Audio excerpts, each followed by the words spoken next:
The Rip City Drive.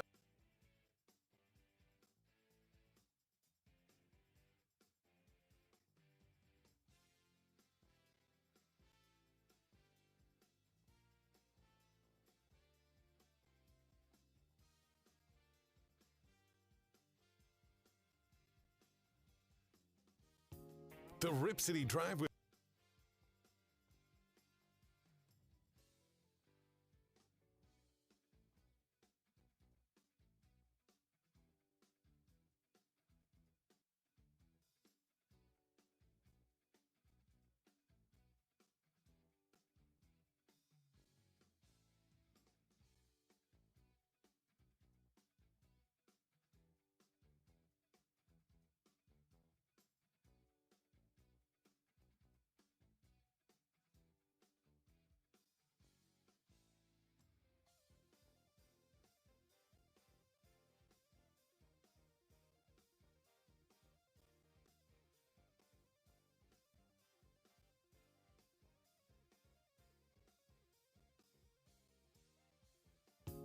The Rip City Drive with Dwight and Chad, presented by Lazy Boy. What is your strategy for comfort? We should be able to get there if Dak will play games like that. But if Dak can have those kinds of games, we can, I think, get where we want to be this year. Things are going in the right direction with Bronny's progress. If he's cleared, then we'll be not too long away from him being back on the floor and back with his teammates and practicing. And is the NFL a goal eventually in your life? Coaching? Yeah. No, not whatsoever.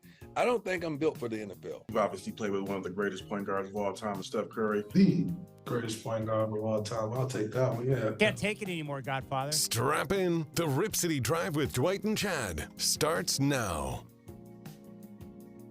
All right, Rip City Drive with Dwight and Chad. What's going on, my friends? We have Blazers Gameday coming up at 4:30. Your Portland Trail Blazers in action tonight. 7 o'clock tip in Sacramento against the Kings. I'll have game day from 4:30 until 6. And then, of course, you can join me for the fifth quarter after the game. Now, don't forget, yesterday we launched the live stream of all of our local shows on YouTube. So if you want to join the Rip City Drive right now, you can do so. Rip City Mornings with Justin Myers.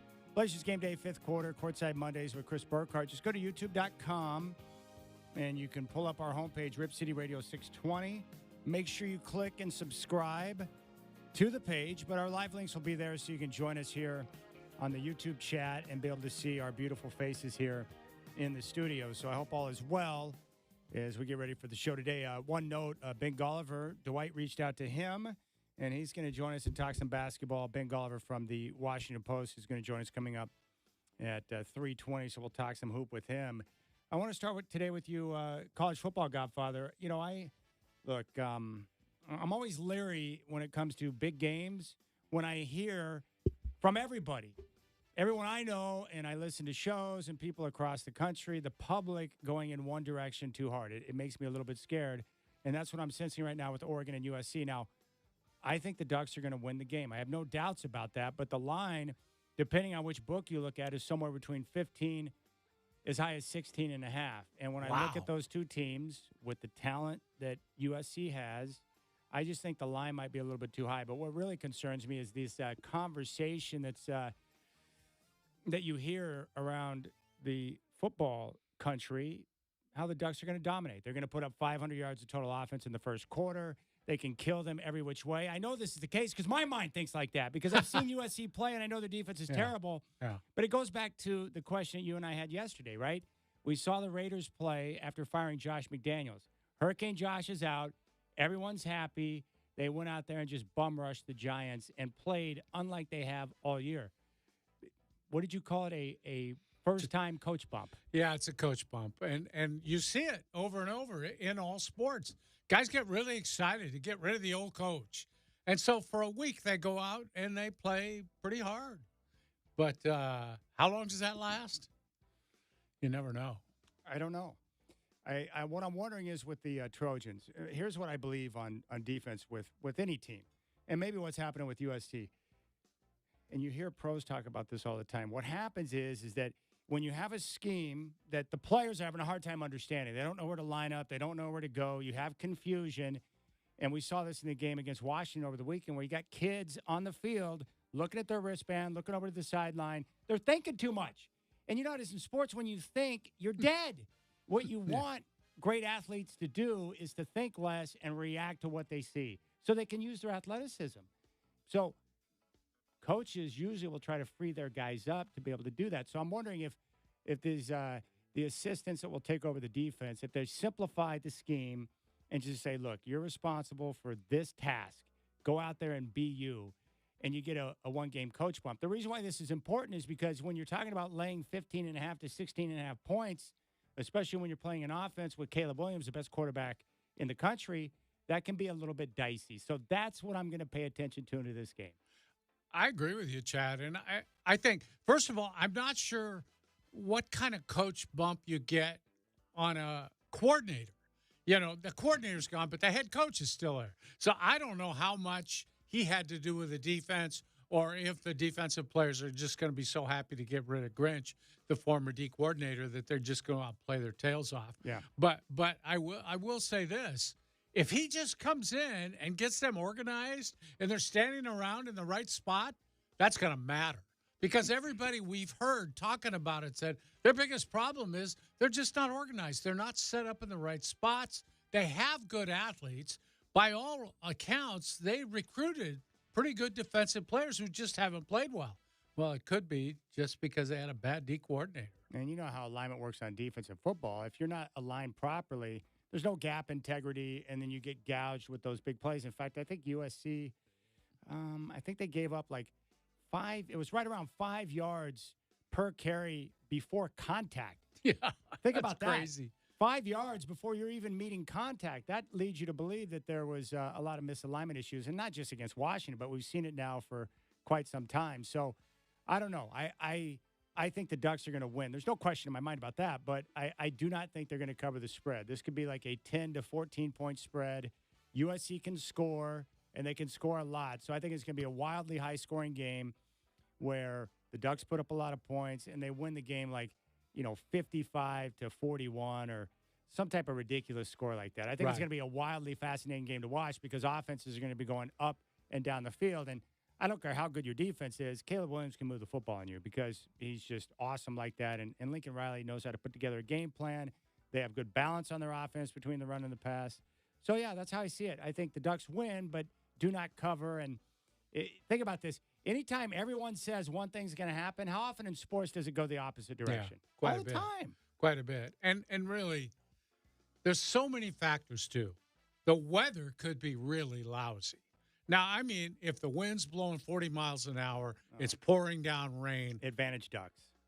Advantage Ducks, but nobody is going to get up and score 50 points, most likely. Yeah. It's going to be a lower-scoring game.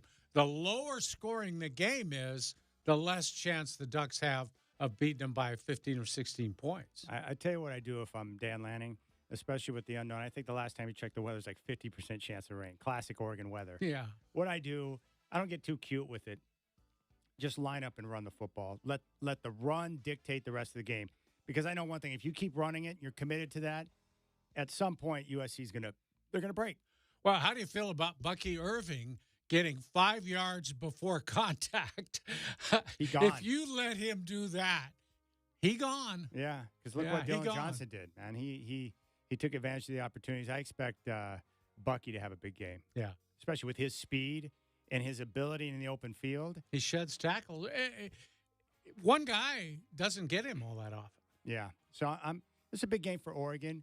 A lot of people, especially after yesterday's playoff rankings, the big knock on Oregon right now is just their strength of schedule. I think it's 63rd ranked. That's well below a lot of the other teams that are in the top 10, like Texas and Alabama and others. So I think Oregon, they need to do what we continue to talk about. Leave no doubt in the voters' minds or the committee's mind of who you are as a football team and how dominant you need to be. They need to win games. The only way they can lose this game is if they turn it over multiple times and shoot themselves in the foot. Mm-hmm. It's very simple. Do not let the self-inflicted wounds take you down. That's through excessive penalties or turnovers. That's the only way they blow this game. That's it. I can't help myself. I'm remembering back. Did you see that news video before before USC was getting ready to play a game in the rain? And they had one guy out there with a hose sprinkling guys on the practice field. It was probably about 75 in L.A. The sun was out. Yeah. And here's one guy with a garden hose just spraying a little water up in the air. Yeah. I don't think that's a great way to prepare for a big rainstorm. Dude, I'll never forget what Chip Kelly told me when he took the job at UCLA. He had been in all these other places like Oregon or Philadelphia where you had inclement weather. So he was always worried about the forecast. And that was one of his daily rituals, to check the forecast to see what he was going to be dealing with in regards to practice. I asked him, like, how often do you have to check the forecast down in L.A. with the Bruins? Never, because it's the same every day, right? Yeah. And when you're used to being in the sun, I know this, the 5 months that we had during summertime, late spring, summer, it was so nice. Sunshine, beautiful weather. It's warm.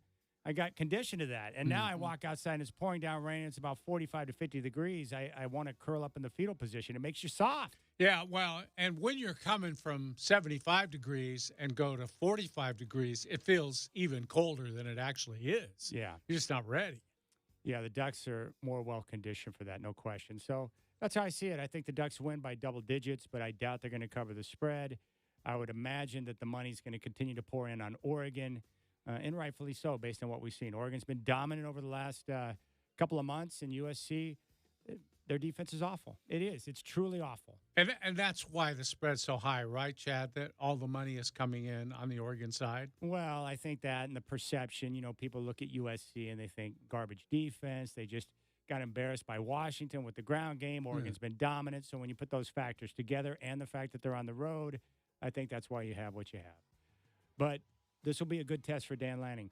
Can he get his guys focused in on an opponent that every one of those kids on the team is being told by their friends and family, like, you guys are going to dominate the Trojans. They are terrible. Their defense is terrible. You're going to put big numbers. Hey, Bo, you ready for a 6-touchdown day? Hey, Bucky, you ready to tear it up for 300 yards? This is what their boys are telling them right now.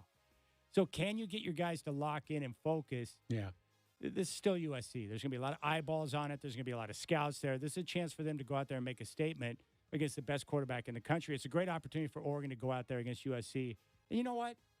USC controlled the conference for a long time. Nothing wrong with kicking the crap out of someone when they're down. That's right. Make them feel worse about themselves. Hey, get your licks in now. That's and I'm what they all for say. it, man. Yep. Lincoln Riley, quit the whining. All right? Quit kicking reporters out of practice. Quit trying to prevent guys from talking to your players. Quit whining, and I hope he goes down in flames on Saturday. And I think if you're a Duck fan, root for Washington to win. You want them to continue to win and win out, so when you match up with them in the Pac-12 title game, that win will look better. That's really what you want if you're a Duck fan. But it comes down to handling business. All this other stuff out of your control, it doesn't matter. Just go out there and dominate. They need to win and win big. That's it.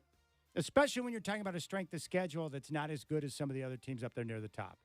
Yeah, and, unfortunately for them, they're getting USC now when they're not nearly as highly ranked as they were early in the season. So even a win over USC is not going to mean as much as it might have earlier in the season for strength of schedule. I'm just glad we get a chance to see this game.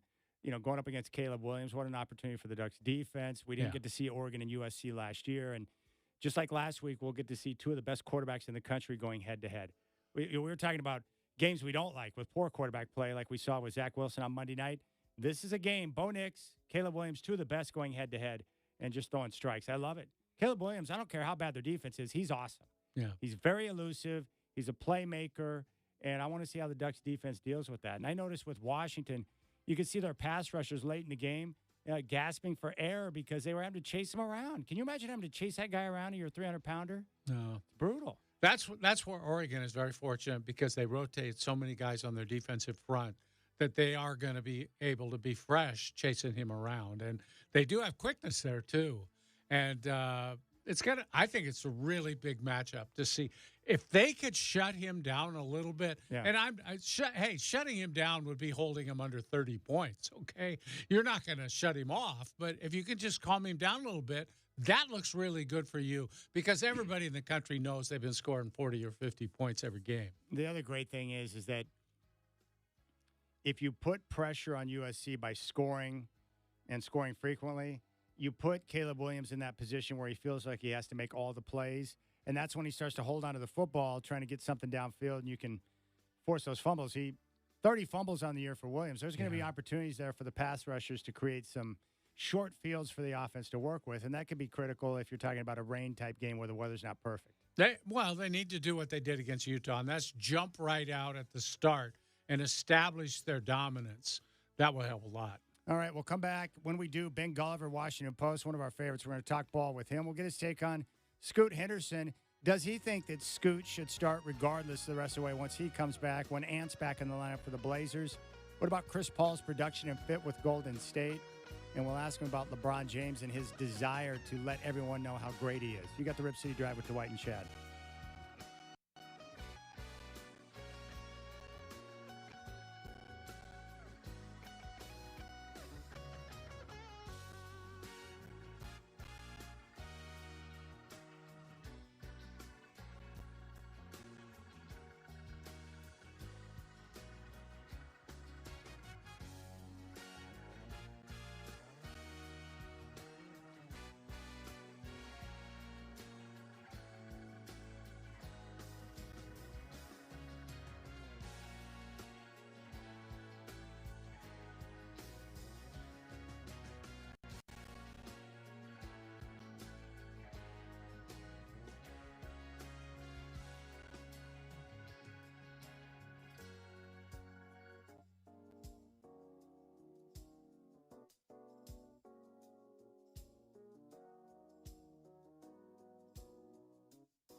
It's Rip City Drive on 620 Rip City Radio. Brought to you by Lazy Boy. What's your strategy for comfort? Listen on your free iHeartRadio app for all your music, radio, and podcasts. All right, our next guest is one of the best at his craft. He writes for the Washington Post. He covers the NBA. He's been traveling around following the Spurs and watching Wemby, and now he's back home in L.A. It's Ben Golliver who is with us. Ben, it's great to have you back on the show. Appreciate the time. How much did you enjoy following around the Spurs and getting a chance to watch Wemby play? Well, they're an interesting team, Chad. They're real up and down. You know, you catch them on the wrong night, they can get beat by 40. But, you know, that week they spent in Phoenix where they were able to kind of beat the Suns twice, and Wemby kind of went head-to-head with Kevin Durant, who was his childhood hero. And I thought really just looked incredible when he scored 38 points last Thursday. That was a pretty special night. I haven't really seen too many teenagers in NBA history do anything like that. And it's clear to me he kind of mixes highlight-level plays with having the intangibles, obviously just the freakish size and athleticism. He's a really, really special player. I can't wait to see where this goes for him. Okay, I want to switch you to another teenager in the NBA who hasn't quite gotten off to the start that Wemby has, and that's Scoot Henderson, out now with a bit of an injury. But people in Portland are already getting a little restless about him, Ben, and I'm wondering your take on that. I mean, you kind of know what it's like for a 19-year-old to be in the league, particularly a point guard. But what do you think? A little more patience in regard to Scoot? Absolutely. There's nothing harder in the NBA than coming in as a rookie point guard and trying to run the show from day one. I think it actually looks a little bit worse because he's got Malcolm Brogdon behind him, and Brogdon's been playing so well. So you kind of do the side-by-side comparison. You're like, wait a minute, this guy's the number 3 pick. He's supposed to be an all-star from day one. That's never really how it works in the NBA. Now, it's tricky because you have a lot of rookies having an instant impact. Like Wembanyama's just been incredible, dominating the headlines. Brandon Miller's off to a pretty good start in Charlotte. You know, the Thompson twins have been kind of getting numbers in Detroit and Houston. But I think with Scoot, you knew it was going to be a longer-term process for him to really kind of wrap his mind around running an offense, dealing with the kind of responsibilities that go with getting your teammates involved, learning to play on and off the ball. And then, of course, on the defensive end, people are going to pick on you when you're that young, and there's really nowhere to hide. When you're a point guard, you have to defend the point of attack. So, look, I view this as like a 2-year process for Scoot. I know that's probably not a popular take. I think people want to have the instant gratification, but I think, you know, this year, to me, it's almost like a write-off, especially if you're the Blazers. I mean, it's a transition season, so you want to see progress throughout the year, but you don't necessarily expect him to be like this big-time player in year one. I think we really start to, judge him, look at his flaws, see where there hasn't been improvement at sometime next season. And look, that's what happens. When you trade a player like Damian Lillard, if you're the Blazers, you understand it's going to be years before you can kind of get back to the level that you were at with him. So I think it's kind of unfair for anybody to be, upset about Scoot at this point. But he's got to improve. You know, he's got to have better shot selection. He's got to continue to run the half-court offense, and he's going to have to get really disciplined on defense. That's something that we saw Lillard have to improve on, and you could argue he never really made as much progress as people wanted. But for Scoot, you know, he's got to become passable on that end, and he's got the physical tools to do it. So it's just a matter of learning his craft and sticking to it. Hey, Ben, you okay with him continuing to start? Because we're hearing a lot of people say, we'll throw Brogdon out there to start the game. How do you feel about that? No, absolutely. I think you should start him. I think he's got to understand, you know, what the responsibilities are going to feel like, what they're going to look like, what goes with it. I think, you know, from a business standpoint, he's by far the most marketable player on the team. You know, Shaedon Sharp's had a nice, start to his campaign, so he's a guy you could throw into that conversation too. But if you're looking to, anoint a face of the franchise, I think it's going to be Scoot here over these next couple of years. So I don't think he's been so bad that you need to take the reins back away from him. And I give a lot of credit to Brogdon because, look, this guy's been playing good basketball. I think that, especially late in some of their wins, he's been so crucial to kind of closing those victories out. There are some veterans who would say, hey, screw this. I'm not trying to babysit. I'm not trying to be behind somebody. You know, let me do my thing. And kudos to him for being willing to come off the bench and to really give them some productivity in those minutes. I think it's great from Portland's standpoint because you look at Robert Williams going down, that's a trade piece that's no longer a trade piece, right? And I think with Malcolm Brogdon, to me, he's already enhancing his trade value to start this season, and he's a guy I could easily see be on the move before the deadline. I mean, Ben, one more question about the Trailblazers. You know, with that starting lineup, what's going to happen is when Ant comes back, you know he's going to start. Dwight and I agree with you. We think Scoot should continue to start, but that would mean you've got to put Shaden Sharp at the 3. Do you think they'd be okay with Sharp at the 3 with Scoot and Ant so you can get those two young guys minutes? Well, look, you're starting to get pretty small. You're starting to load up on offense players, but no defensive players. So I would get nervous if this team needed to win games, right? I would get nervous if they were trying to fight for a playoff spot. I just don't see it with this group. You know, there's been some positives to start. I would put Brogdon. I would put Sharp. And I could even say, you know, DeAndre Ayton's defensive impact early on has been a positive for Portland in terms of trying to pull this team together into a respectable group. But you look at the Western Conference, I mean, there's so many teams above them on the pecking order, and there's so few teams below them on the pecking order that, to me, you're fine to experiment with young groups and to kind of load up with your best players or your hottest prospects and just to see what they could do. You want them to build some continuity and chemistry together, too, right? Like you want Simons and Scoot and Shaden Sharp to play a lot of minutes on the court together and just see what it looks like, experiment a little bit. It's actually something San Antonio is doing right now, too. They just said they're going to throw out all their best players into their starting lineup. They're not even going to worry about, trying to have first unit balance and second unit balance. They just want to see who plays well with Wembanyama. And I think that's a smart strategy for any developing team. You just need to know what you have first. And with all those guys we're mentioning, even Simons, he's still got a lot to prove. You got a lot of these young players. You just don't even know what you have. They're unknown quantities, and you want to see how they respond to each other. I don't get the point of why you'd be chasing wins this season if you're the Blazers. But, look, I'm not Chauncey Billups. It's not my job on the line, right? You know, and so he may be feeling some different pressures as the season unfolds. Hey, Ben, you know, Wembanyama rightfully has gotten so much publicity, and he's obviously a generational player. There's another rookie big man that's had a great start to the season. What do you think of Chet Holmgren at this point? Well, he's been great. Don't forget about Derek Lively down in Dallas, too. He's been awesome. And there's been a number of young big guys who have hit the ground running. And you guys remember when they drafted Myers Leonard, what'd they tell us? Have to wait 4 years for a young big guy to have any sort of an impact, right? And now you're seeing these guys. You know, Wemby has 38 points in like his 5th game. You've got Lively out there. You know, he's practically averaging like a double-double. It feels like, you know, he's just been so active. And then Holmgren, you know, he loses all of last season to the foot injury, so he's kind of a redshirt rookie. And he fits in just seamlessly with this really talented Oklahoma City team. I think they have a chance to be a top 4 seed in the West this year. You know, I think they could do sort of like what Sacramento did last season.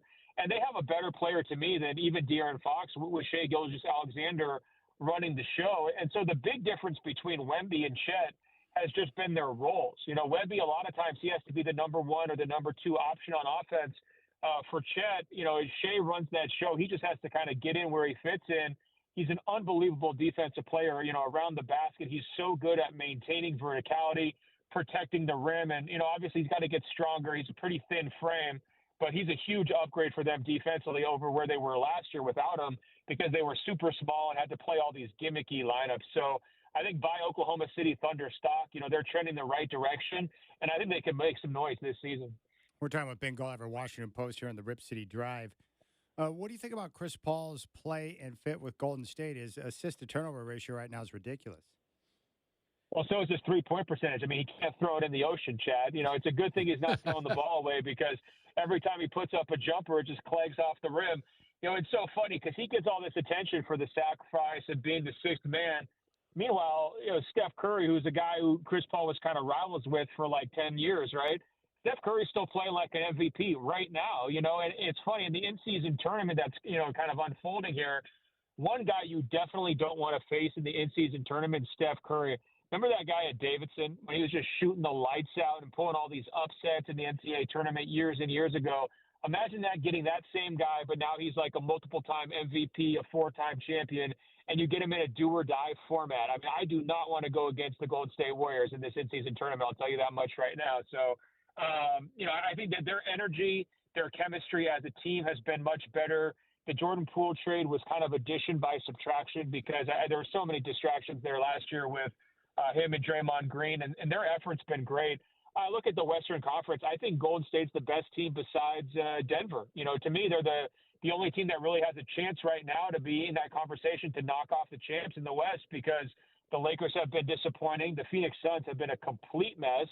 And the Clippers are so desperate they're trading for James Harden. So, look around. Who is it?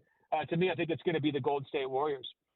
Ben, you mentioned Denver, and I want to take you back. The Blazers won in '77, but in the next season, they started 50-10. And it was all because they felt a little bit disrespected because, hey, yeah, we won. People think it's a fluke. We're going to go out and show them it wasn't. That's the Denver Nuggets this year. At least that's the way it looks to me. Man, I think they're the best team in the league by far. So if they have good health in 78, how many games do they win, Dwight? Well, at least another 10, but probably another 15 to 20. Yeah, I mean, that's the kind of like potential dynasty that gets forgotten, right? I mean, imagine if they have 3-4 years of good health. That would have been the team, it would have been like, hey, Magic, welcome to the NBA. You got to deal with these guys, right? I mean, can you imagine kind of ushering the 80s in like that? No, I hear you about Denver. They're definitely a team on a mission. And the funniest part about it is, though, the guy who does everything, Jokic, he does not care one bit about narratives or being overlooked or us against the world. He just does not care. And so everybody else in Denver gets to talk trash and they puff up their chest. I was there for opening night when they gave out the title rings, and Aaron Gordon's talking about we're going to repeat, go back to back. And, Michael Malone's doing the whole thing about, we got the best fans in the world. And, we're going to try to do it like we did last year. And, meanwhile, the one guy who says nothing is Jokic, and he's the guy who lets it all, happen on the court. He just does it with his play, and it's incredible. He's by far the best player in the NBA right now. There's a noticeable gap between Jokic and everybody else, especially with the Bucks still trying to find their legs, and Giannis still, kind of working into it. He's just a machine. I mean, it could be a triple-double every single night. Nobody can stop him. You look at all the trades that were made this summer, whether it was the Lillard trade, the Holiday trade, the Beal trade. Did anybody trade for somebody who could help them defend Jokic and actually slow the Nuggets down? I don't see a single team out there that's a contender that improved their frontline defense to be able to guard Jokic. It's amazing. Like, everybody traded guards. Nobody figured out a way to stop this guy, and I think that's because there's no way to stop him. So as long as he's healthy, he starts playing the line that is in a good place, cut time, they're going to be able to win it. The other team that really excites me, though, they're so good defensively. They can give you different looks, but they're especially good at perimeter defense 1 to 4. I think if they can play anybody besides Denver in the finals, I think Boston will do it. Hey, Ben, speaking of narrative, you've covered him for a long time. Why does LeBron seem to have this desire to tell everyone how great he is when he is one of the greats? And I just find it a bit strange. What's your take on that? He's trying to get me in trouble, Chad. I understand. Look, I think part of it is that he was so famous so young. And a lot of times you have these child prodigies and you never know how they're going to respond to the fame, right? Like sometimes like actors or musicians, if they're famous when they're teenagers, young teenagers, they get to their 20s and their whole life explodes. They just go crazy directions. They get in trouble with drugs and, crime and all this kind of stuff, and they go off the rails that way.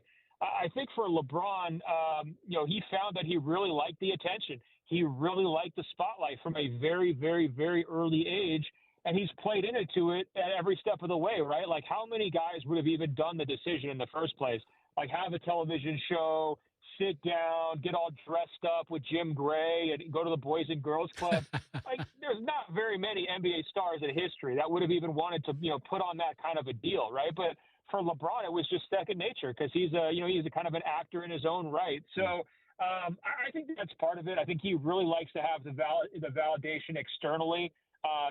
Clearly he's a very driven person. He's trying to chase Michael Jordan, so he wants to be kind of mentioned in those types of conversations. And then I think the tricky part is he's closing in on 39, and pretty soon it'll be 40. There's a "what have you done for me lately" element to the NBA, where you have this fresh, faces like a Wemby and a Scoot Henderson, and this next generation. And for LeBron, the last thing you want to do is kind of be like swept off stage left, right? So you can see it even how he plays this season. Late in games, he wants the ball. He wants to be the guy making decisions. A lot of times, he's trying to take the final shot. He wants to be the hero still.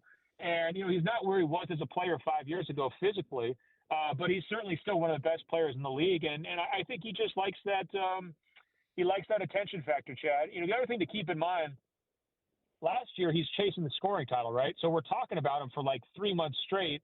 as he's closing in on Kareem, there's not really a major chase for him this season other than a championship, right? And I look at the Lakers, they're good. They're not great. So the question for LeBron is like, how do I get people talking about me? How do I stay in the news? How do I stay relevant? And I think for him, sometimes it's, a little trash talk here and there with Dylan Brooks. It's trying to be the man late in games, like I was saying earlier. It's saying, one night I've got a minutes limit, and then the next night, guess what? I'm playing 42 minutes because I don't care about my minutes limit. He just has that ability to kind of keep himself in the news and always be newsworthy. And we got to give him credit, man. He's been carrying the NBA for like 15, 16, 17 years at this point, so that's no easy task. Okay, Ben, one other thing I wanted to ask you about. When Damian Lillard was here, there wasn't a lot of narrative about his defense, but he goes to Milwaukee, and now all I'm reading is about his defense and how it's been pretty bad so far. How's that going to work out, do you think, with the Bucks? Dwight, I have never really seen anything like what happened in Milwaukee. So they have a proven defensive formula for years. They've been elite for like 3 or 4 years straight. And they get this new coach, Adrian Griffin, and the first thing he decides to do is change the defense, and he's not changing it because of Lillard. He's just changing it because he has a different philosophy. He's coming from Toronto, and he wants to trap. He wants to be aggressive. He wants to force turnovers. And I'm sitting there looking at, whether it's Brook Lopez, who's, mid-30s center, big lumbering guy, Giannis, he's got all these veterans, Chris Middleton, Jay Crowder. These guys are not like 23-year-old players running all over the court who are going to be forcing turnovers like the Raptors. This guy had a philosophy that just did not match his personnel whatsoever. So not only is Lillard, not the world's best defender, I think everybody would agree with that, but he's walking into a system where they're changing everything and it wasn't broken. I just can't remember a rookie coach trying to do something like that. And so sure enough, after 5 or 6 games in the league, everybody's looking around saying, what the heck is going on? You could see the players during the games expressing frustration at how they're being deployed. Like Brook Lopez is guarding way outside the paint. He's looking around saying, like, why am I doing this? I'm too old for this. What's going on? And so sure enough, the coach has to change the defense after putting it in during training camp in the preseason. He changes it after 5 games. So I actually put more of it on the coach as opposed to Lillard at this point because you just got to question, like, what's he thinking? Where is this strategy coming from? And how doesn't he know any better? And I think his line was he said something like, sometimes the players are smarter than the coaches. Well, that's a tricky way to start your NBA coaching career. You don't want to admit that up front. That might come back to bite you at some point. And I guess kudos to him for honesty, but he's got to pull it together, man. You got to be better with the X's and O's. Yeah. Ben Gulliver, Washington Post, covers the NBA. He's awesome. Ben, you absolutely crushed tonight, man. Thank you for coming on and sharing your genius. All right, gentlemen, take care. There you go, Ben Gulliver. See you, Ben. Not a surprise that someone would point to Adrian Griffin as potentially not being sharp at his job. Oh. Might have been different had he held on to his veteran assistant coach. That was a red flag right there. Yeah, it was, when sure. You yell at Terry Stotts in front of the team, right, and he shuts it down and says, I'm out of here. Yeah, basically ran him out of town. And it's not like Stotts didn't want to be there. He's beloved in Milwaukee, and he's got a chance to win a championship, and he's with Dame. That's a good situation for him, but he didn't want to be a part of that situation because of Adrian Griffin. Well, yeah, I mean, he got all the signals right then and there. One day, all the signals he needed to know he wasn't going to be respected. So what's the point of being there? Yeah, my guess, in spite of coaching, Milwaukee's one of those teams, like, they've got the talent, they've got the players, they'll figure it out. It's early in the season. Again, yeah, if we're going to have the same philosophy that applies across the board, you can't make bold judgments about a team, 5 or 6 games in. Right. Yeah, I agree. Except for the Clippers. I can tell you that they're going to be a disaster today, tomorrow, They and the rest didn't of the need to play one game for you to think that. Always, you got Harden and Westbrook. You're screwed, okay? And your face is your owner's a red-faced screamer, too. Not a good situation. Yeah, but they got the system there. Which is crazier? LeBron saying that I'm chosen, or Harden saying I am the system? They're both bad. They are, yeah. It's a tie. Yeah, I think both rooted in tremendous ego. All right, we'll come back. If you're on hold, stay there. We'll get to your phone calls, 503-248-0620. is your telephone number, 503-248-0620. We'll get to the NFL coming up at 4. And that's Dwight. I'm Chad. You got the Rip City Drive.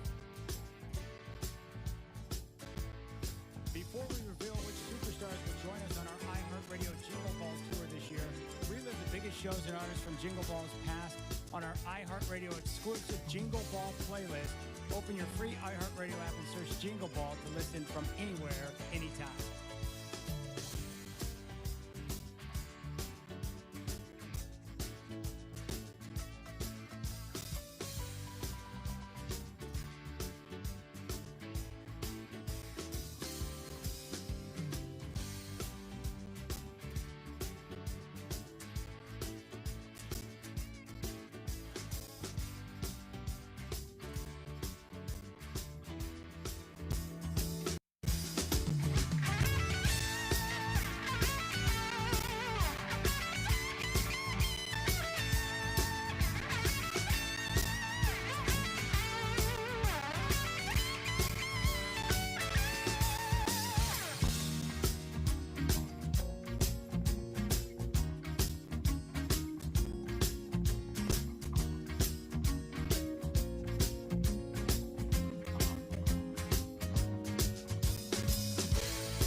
You're listening to the Rip City Drive with Dwight and Chad on 620 Rip City Radio. Brought to you by Lazy Boy. What's your strategy for comfort? Listen on your free iHeartRadio app for all your music, radio, and podcasts.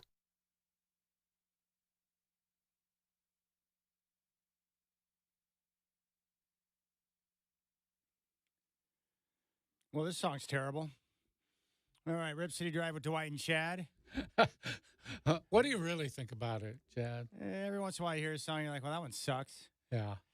All right, here's a question for you. This tweet came out from LeBron James, and it originally came from Legion Hoops, where LeBron says he'd still be just as dominant if he never went to Miami and played with the Heat. That came out from Anthony Chang, and they asked a question, do you agree? And LeBron tagged that and responded and said, you damn right I would still be. I'm chosen.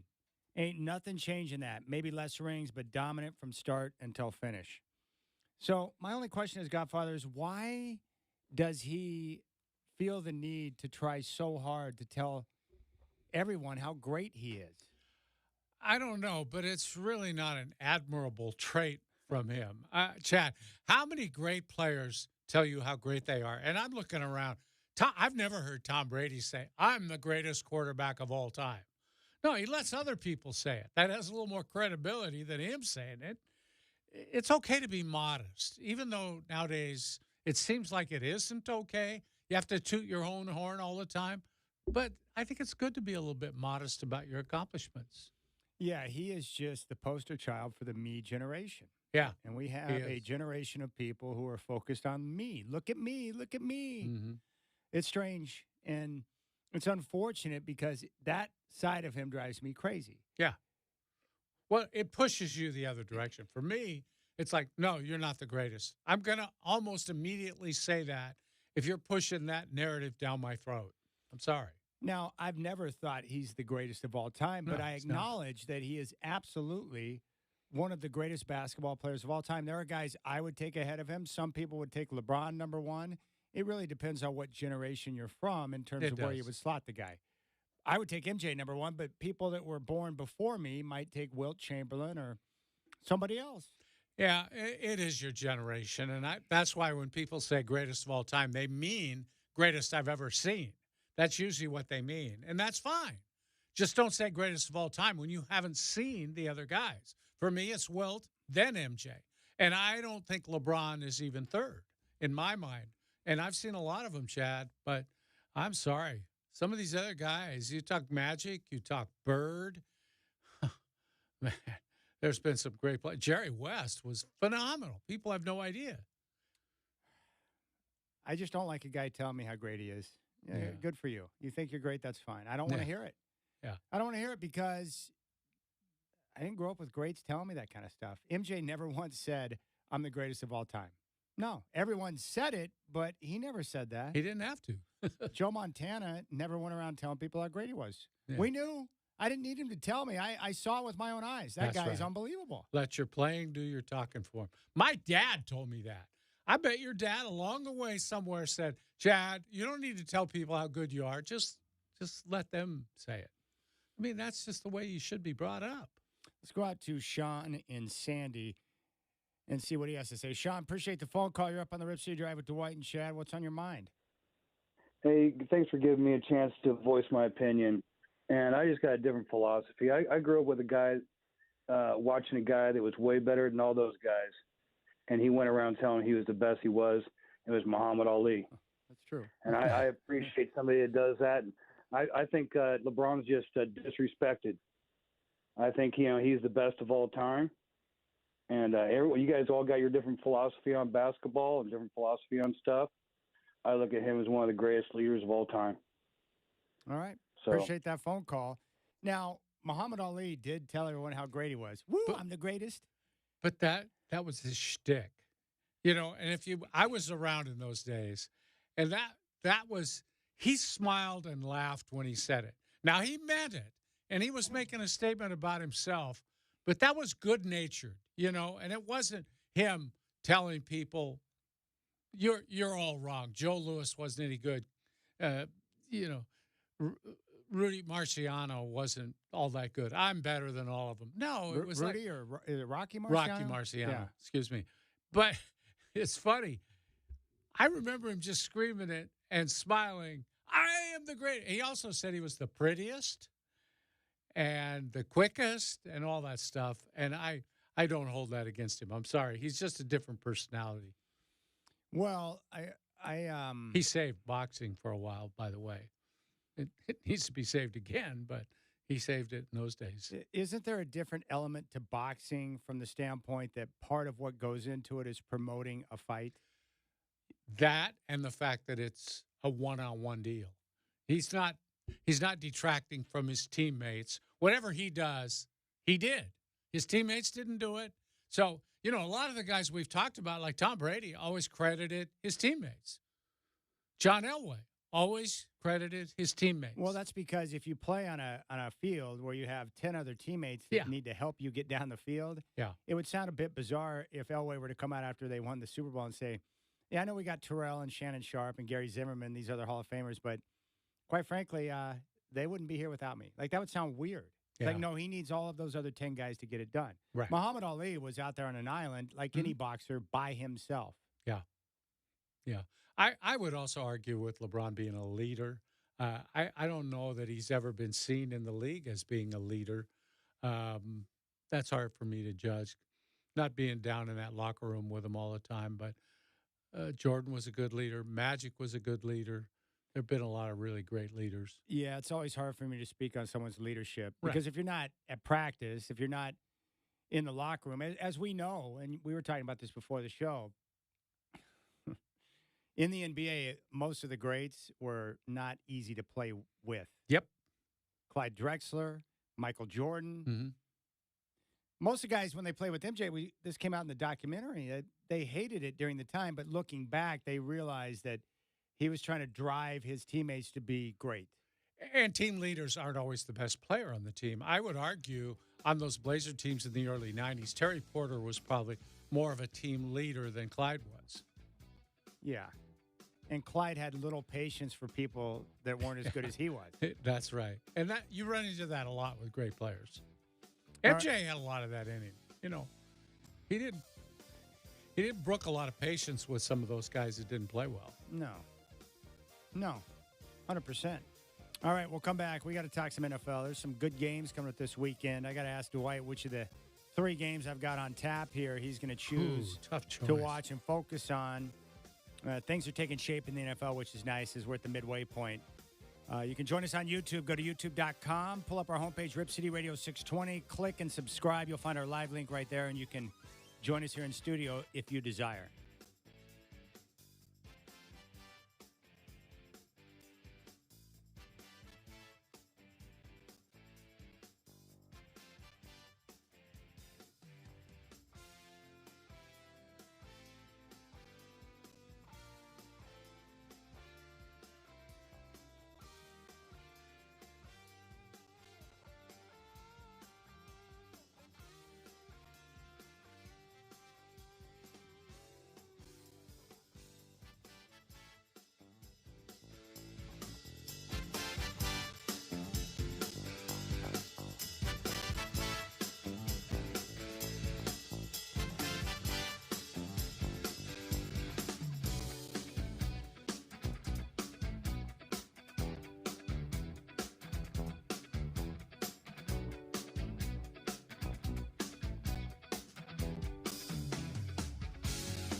From the Goldberg Jones Sports Desk, your 620 Rip City Radio headlines. Goldberg Jones. Call 1-800-DIVORCE. All right, it's now 4 o'clock chat here. The Trailblazers in action tonight. They're in Sacramento to meet the Kings. Tip-off is at 7. Blazers game day starting at 4:30. No Scoot tonight. He's out with a sprained right ankle. And Blazers rookie Chris Murray will get his first shot against his brother Keegan Murray, who plays for the Kings. The Nuggets will be without Jamal Murray for a month. He's got a strained hamstring. The Nuggets host the Warriors tonight, 7 o'clock on ESPN. From the NFL, 49ers defensive coordinator Steve Wilks will make the move from the booth to the field in hopes of helping snap a 3-game slide. San Francisco at Jacksonville Sunday. Former Rangers manager Ron Washington has been hired as the Angels skipper, and the Ducks line has climbed to 15.5. Oregon and USC, Saturday, 7:30 from Autzen. More of the Rip City Drive with Dwight and Chad coming at you right now. The home of the OSAA is 620 Rip City Radio.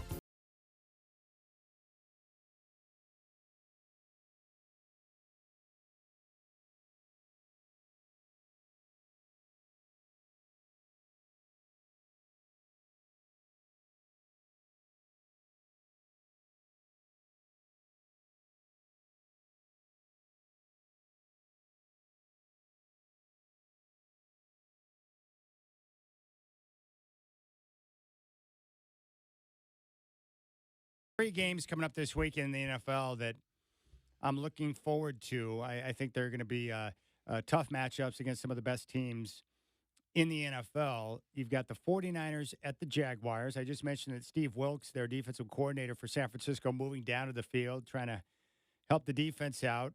So 49ers at Jags, Browns at the Ravens, two best defenses in the NFL going head-to-head. And at 1 o'clock on CBS, the Lions at 6-2 in L.A. to meet the Chargers, who are 4-4 coming off the Monday night win over the Jets. Of those three games, which one are you most intrigued by? I would say the Niners and the Jags. Going to be fun quarterback duel. The two head coaches are very good at moving the football. I like that game. Hopefully a lot of points scored. I got to tell you, the Browns and the Ravens, the two best defensive teams in football, I don't think so. I don't look forward to 13-6 games, you know. I think I've told you, I've always thought Baltimore was one of the more boring teams in the league. Now they're better this year because they've got their quarterback doing a little more. Jackson's much more active with throwing the ball now than he used to be. So they're a little more fun. But Cleveland, I'm not down with Cleveland. All right, so defensive struggles is not the Godfather's cup Not of my tea. cup of tea. Don't want it. No thanks. And it doesn't mean you don't respect the teams and how they're playing. And I think that game's going to draw a big number because a lot of people do like those games. I just don't happen to like it. Yeah, I understand that. There's certain styles. Like when I'm watching NBA games, I prefer teams that move the ball and get up and down. Yeah. That's why I like watching the Warriors play. The ball is always on the move. Yeah. I like that type of basketball. I think for me, of these matchups, I, too, am looking forward to the 49ers and Jags. One, I think the Jags are one of the best teams in the NFL. Love Doug Peterson. Trevor Lawrence is having a big year. They're one of the top teams in the league in turnover ratio. And with their schedule, they've got a chance to be the number one seed in the AFC. Big fans of what they have with their young talent. Etienne is a terrific back who can catch and do a lot of different things. He is. But the 49ers intrigue me because I think they're under a lot of pressure to get the win. 3 straight losses for a team that's got this much talent is unacceptable. And Brock Purdy, I think, could be on the verge of playing for his job. You got to wonder if they drop another game coming off the bye week in Jacksonville. They've lost 4 straight. How long until Kyle Shanahan makes a move at quarterback to see what he's got in Sam Darnold? I don't know, Chad. I thought he would do it 2 weeks ago.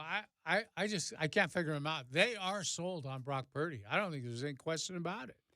I don't think they're sold on Purdy. I think of the guys that they have, Darnold and Purdy, they're trying to find the Why didn't they start Purdy when they had the opportunity? Oh, you mean Darnold? Why didn't they start Darnold? Darnold, yeah, when they had the opportunity, when Purdy was concussed. I told you. I think it's because, well, one, he cleared protocol, but two, I think of the two, that would lead me to believe that they like Purdy a little bit more. What that tells me is that they have 2 quarterbacks that they're not thrilled about with either one. That's the problem. Yeah, they went out and got Sam Darnold. I don't know why you wouldn't. Well, they got him to back up. They needed depth because Yeah. they were going to trade Trey Lance. Right. That's what they were trying to do. Yeah. But So again, I tried warning everyone that this was coming, but no one wanted to listen. 49er fans got mad at me. But this is what happens when you have a roster that's ready-made for the Super Bowl Yeah. and your quarterback can't get the job done late in games when you need him to. It's really funny how this narrative is. Yeah, Brock Purdy's got all the weapons he needs to succeed. He's the only one. I mean, you could go to the Eagles. I mean, God, that poor quarterback, he's got to do it all by himself. Yeah, that's the same. Kansas City, they got no defense. They got nothing. This poor guy, he's got to carry the team up and down the field by himself. But Brock Purdy, he's got all the help he needs. Well, I don't know. I don't understand what you're trying to say right now. Well, what I'm saying is that everybody thinks Brock Purdy's job is easy, but it's not easy for all the other quarterbacks he's being evaluated against, the quarterbacks on these teams that are contending. I don't think it's easy for Purdy at all. I think it's hard for him to go out there and perform at a high level because he's not very talented. So I think he has a difficult job. I know he's surrounded by great talent, but for a guy like Purdy, who is not physically gifted, doesn't have a lot of tools to work with, even him to be a point guard and distribute it to the guys around him, that's difficult. It's hard because the defenses will adjust and realize that, he's not going to really test them downfield, so it becomes easier to defend. That's the problem. He can't win a championship. That's all I've tried to say. You can't win a title with Brock Purdy. He's not good enough. And now they're stuck because they're going to run into teams that they can't get past in the playoffs, and they're going to be in this situation where it's like, what do we do? I just don't like those absolute statements. You can't win a championship with him. There's been quarterbacks win championships worse than him. Not really. Oh, come on. There hasn't been. I mean, not really. I mean, Brock Purdy, Mr. Irrelevant, who he moves okay, doesn't have great arm talent. He's kind of undersized. Yeah. Yeah, no. But the problem is, again, when you have a quarterback like Purdy, it requires all phases to be in high order. They've had issues with their defense. They've had a couple of their offensive playmakers banged up. And when you don't have everything running at high level, then the pressure falls on Purdy, and that's where everything falls apart. That's all I'm trying to say. So, no, I don't think they're going to win a championship with him. I think at some point we'll probably see Darnold just so they can get a look and see if they have something better there. Just to see. Shanahan's showing a little bit of patience and saying, hey, maybe this will work itself out. I don't know. He's supposed to be the quarterback whisperer. Well, I mean, what he's done with Purdy is pretty remarkable to get him to win as many games as he has. That's pretty awesome. He got Jimmy Garoppolo to win a lot of games, too, when he was working with a guy that's subpar. So, yeah, he's done great work with quarterbacks who have issues, guys who aren't perfect at that position. I would love to see Shanahan at some time work with a guy at the level of a Joe Burrow or a Patrick Mahomes or have that it, all the it factor, right? My I'd love to guess see him is work with that guy. He would have trouble working with guys like that. Shanahan? Yeah, because they wouldn't be the robot he's looking for. Well, I think Joe Burrow would fit well with a guy like Shanahan. That'd be my guess. Guys who are accurate. Like, for instance, does Andy Reid like all the different things that Patrick Mahomes does when he's freelancing? My guess would be no. Yeah. But when you're Patrick Mahomes and you're freelancing, he can get away with it a little bit more because his freelancing is better than a lot of other quarterbacks freelancing. So I don't know. Maybe you're right. Maybe he wants a robot. It's like, do it my way. But some quarterbacks, you have to allow for some creativity, right? Like if Andy Reid just got on Mahomes for every little left-handed flip or left-handed pass or scramble around and make something happen downfield, like you don't want to put chains on a guy like that, right? Right. So that's all I'm saying. And I hate it because I hate seeing teams with every single aspect of their team loaded up, and yet they're going to have issues trying to accomplish the mission. And it's unfair to Purdy because he's on a team that's expected to do one thing. There's only one acceptable outcome. That's win a championship. That's a lot of pressure on him. Yeah. I'm sure he loves the opportunity, but 3 straight losses in San Francisco. It's not like 3 straight losses somewhere else. Well, he had 8 straight wins last year, so yeah, he can handle it. He'll be all right. So you're saying you would stick with him then?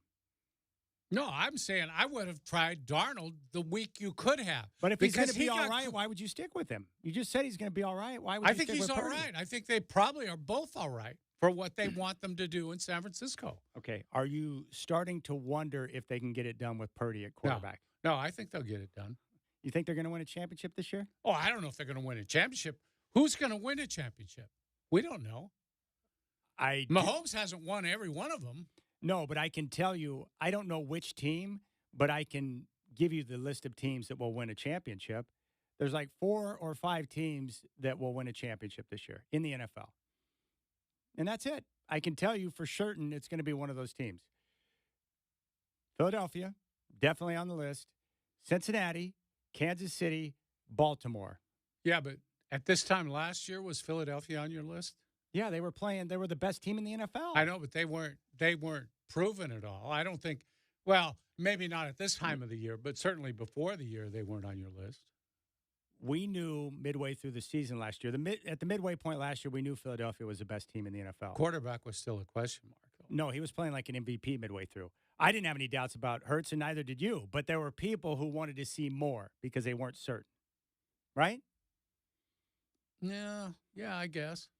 Yeah. I mean, but he was. Hurts was playing great football last year. The Eagles, the reason why I didn't doubt the Eagles is because Hurts was playing like an MVP, and their roster's loaded. Offensive line, defensive line, just like it is this year. Can Lamar Jackson win a championship? I don't know. He has to prove he can get it done in the postseason. Is he a better passer than Brock Purdy? Better passer? I would say Purdy might be more accurate with the football. Mm-hmm. I think so too. Yeah, but what Lamar may not be as accurate as Purdy, but Lamar makes up for. He's the greatest athlete we've ever seen at that position. So again, Michael Vick's up there too, but I would say okay, fine. So Michael Vick or Lamar Jackson. For me, Lamar Jackson is the greatest athlete I've seen at that position. Okay, but again, the Ravens are in a tough spot too. It's very similar to Purdy. They have to have a certain offense, and everything has to be running in a specific order for them to win games. So what I would say is that do I think Baltimore can win a playoff game on the road if they're not running the football well? And you got to drop Lamar back 50 times, 40 times to win a game? No, I don't think they can. Because he's just not that level of a passer that can manipulate the game from the pocket. Now, they're arguably the best team in the league right now. I mean, a lot of people think I don't think they're the best. I think Philadelphia and Kansas City are the best. Okay. I think Baltimore's right there. But in the playoffs, if everything else breaks down and Burrow's got to drop back and throw it every down, I have confidence he can do it. I know Patrick Mahomes can do it. So, yeah. But again, Mahomes and Burrow are the 2 best in the league. You're right. They're different. Right. But those are the 2 teams that San Francisco has to get through to win a championship. Yeah, they both need to be protected, though. We saw what happened to Burrow when he wasn't protected, and he's going to get hurt, Well, he didn't get hurt because he wasn't protected. He got hurt on a contact drill in camp when he hurt his calf. He scrambled out and fell down. I'm not talking about this year. I'm talking about the first year. Yeah, when he got crushed. Yeah, they had arguably the worst offensive line in football. He got hit so many times that year, it was ridiculous. Okay, you can fight Brock Purdy all you want. They're not winning a championship with that guy. Well, they may not win a championship anyway. They might not win a championship with whoever. Name your quarterback. Not if all these guys are going to be hurt all year. If the 49ers had a legit quarterback, they would win the championship this year.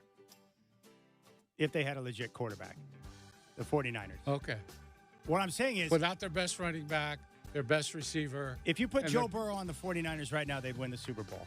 I believe that 100%. Those other guys hurt. He would. Yes. And what I'm saying is that the 49ers should win now, but they can't because Purdy will prevent that from happening. Yeah, I think McCaffrey being out, Debo being out.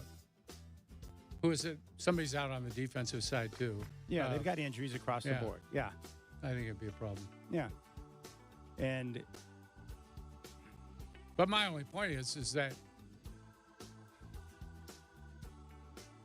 this kid's supposed to continue to win with those guys out. And I'm saying I'm not so sure, even with a much better quarterback, they would continue to win. Okay. So let's wait until everyone's back healthy and see if Purdy's still losing games. Fair enough. Okay. Got the Rip City Drive.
All right. Blazer Game Day coming up at 4:30. They're going to be in Sacramento tonight against the Kings. Tip-off at 7.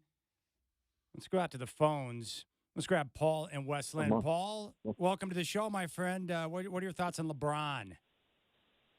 Hey, guys.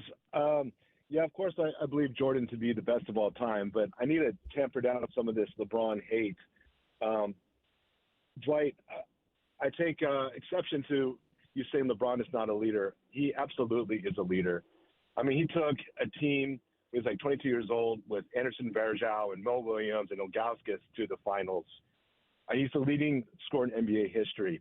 But I want to backtrack. What does that have? Hold on. No, Paul, what does that have to do with leadership? I'm getting to it. Okay. Well, he took that team with nobodies. But last week, Chad, you made a comment about Bob Knight about you like your coaches choking somebody. But Jordan, who was brought up as a great leader, he famously or infamously punched Steve Kerr in practice. He made fun of Will Perdue because he had a Big Ten last name and refused to call him Will Perdue. That's his own teammate. I mean, Jordan's considered a bully. I know. I He's just an said that on the amazing show, competitor. too. I just said on the show that Michael Jordan was not known as a good teammate. So okay, fair enough. But LeBron, let's not forget where he comes from, what he came from. The product of a 16-year-old girl, moved like 10 times by the time he was age 6. The statistics are he could have come out much different. He gets disrespected because he went away for 4 years and then came back home, just like millions of kids do when they go to college and then come back home. He's never cheated on his wife. He's a great teammate. I mean, by definition, with championships, leading assists, he gets in trouble for not taking the last shot and deferring to his teammates in clutch situations. This guy can't win, unfortunately. And politically, he speaks up. He uses his platform to speak up for either just or unjust political and social causes where Jordan famously wouldn't. And so I just feel like that is leadership. I mean, he's going to use his platform and speak out. I just think he gets too much hate. If you want to hate on somebody, heck, Steph Curry. I mean, he comes from an NBA dad who's already a great shooter and grew up in the gyms of NBAs. I mean, statistically, of course, that guy is going to be a good shooter. I mean, I don't hate him. He's an amazing player, but let's give credit to LeBron for what he's overcome. All right, so you didn't have a problem with the decision or any of his? Not at all. Okay. I mean, he's an adult. I mean, it's like anybody saying, hey, where do you want to go to college? And you put the hat out. Michigan State, Ohio State, Oregon. I choose. All right, I can't take any more. Like I told you, the people that love LeBron are going to continue to love him. Yeah. There's no point. And it's the same way with me. I don't care what you say about MJ. He's the best I've ever seen. Yeah. He's the greatest. MJ is. Yeah. And I understand. Yeah, he punched Steve Kerr. He made fun of Will Perdue, whatever. A lot of guys did not like playing with him. That's the truth. Yeah. So, his leadership was being the greatest player of all time. That was, really, that was his leadership. Just like LeBron. I'm not sure he's a leader. I'm not sure he leads his team, but he leads his team by playing so well. That's how he leads. That's not what I consider a leader, though, the guy that scores the most points or helps you win. It's a guy that helps other guys get better. Well, I think Larry Bird would say that the best leader on those teams in Boston was Dennis Johnson. Right. Yeah. Yeah, they all say that. In basketball, because there's only 5 guys, the best player is going to be able to take over the game. Well, you'd like him to also be your best leader. It's just that he always, he's not always that way. Kareem, they tried like crazy to get him to be a leader. And he was just stoic and quiet, and that's what he was. Yeah, he was, for most of his career, he was considered, kind of aloof, Yeah. So I would say, when I think great leaders, like, Magic Johnson comes to mind. Mm-hmm. He was a terrific leader. I think Steph Curry's done a good job. He's kind of the glue that keeps the madness together with the Warriors down there and has for years. Yeah. Yeah, I would say that.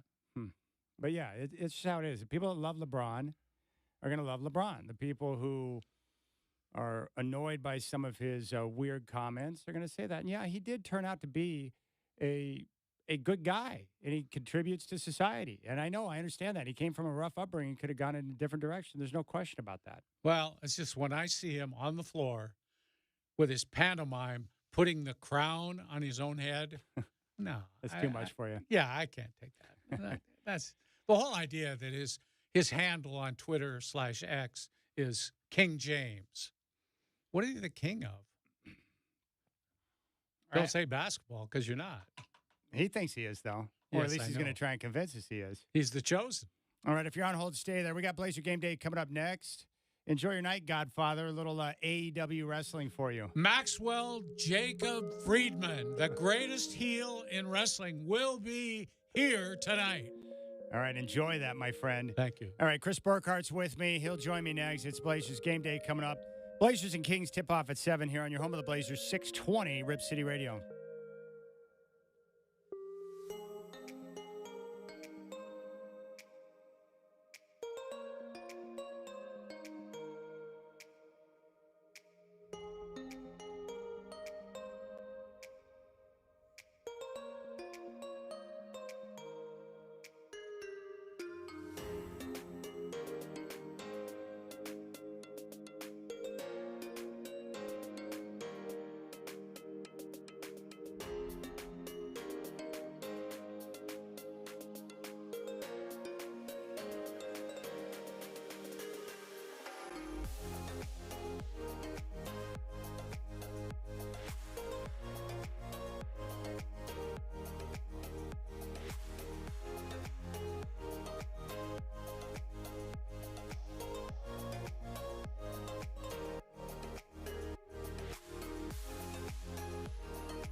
Inbound him again. Drive, stop, pump, shoot, short, no good, and the game is over! Dermott on the inbound play. Inbound, fades at the horn. He scores! They score! And they win it! Bingo, bango, bongo. Yes, sir. Bounce pass to Ainge. Ainge for three. Rip! Yes, sir. Blake now throws to Roy. Brandon, a three-pointer out front. Hit it!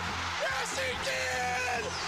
Oh, yeah! Deep three. Oh! What?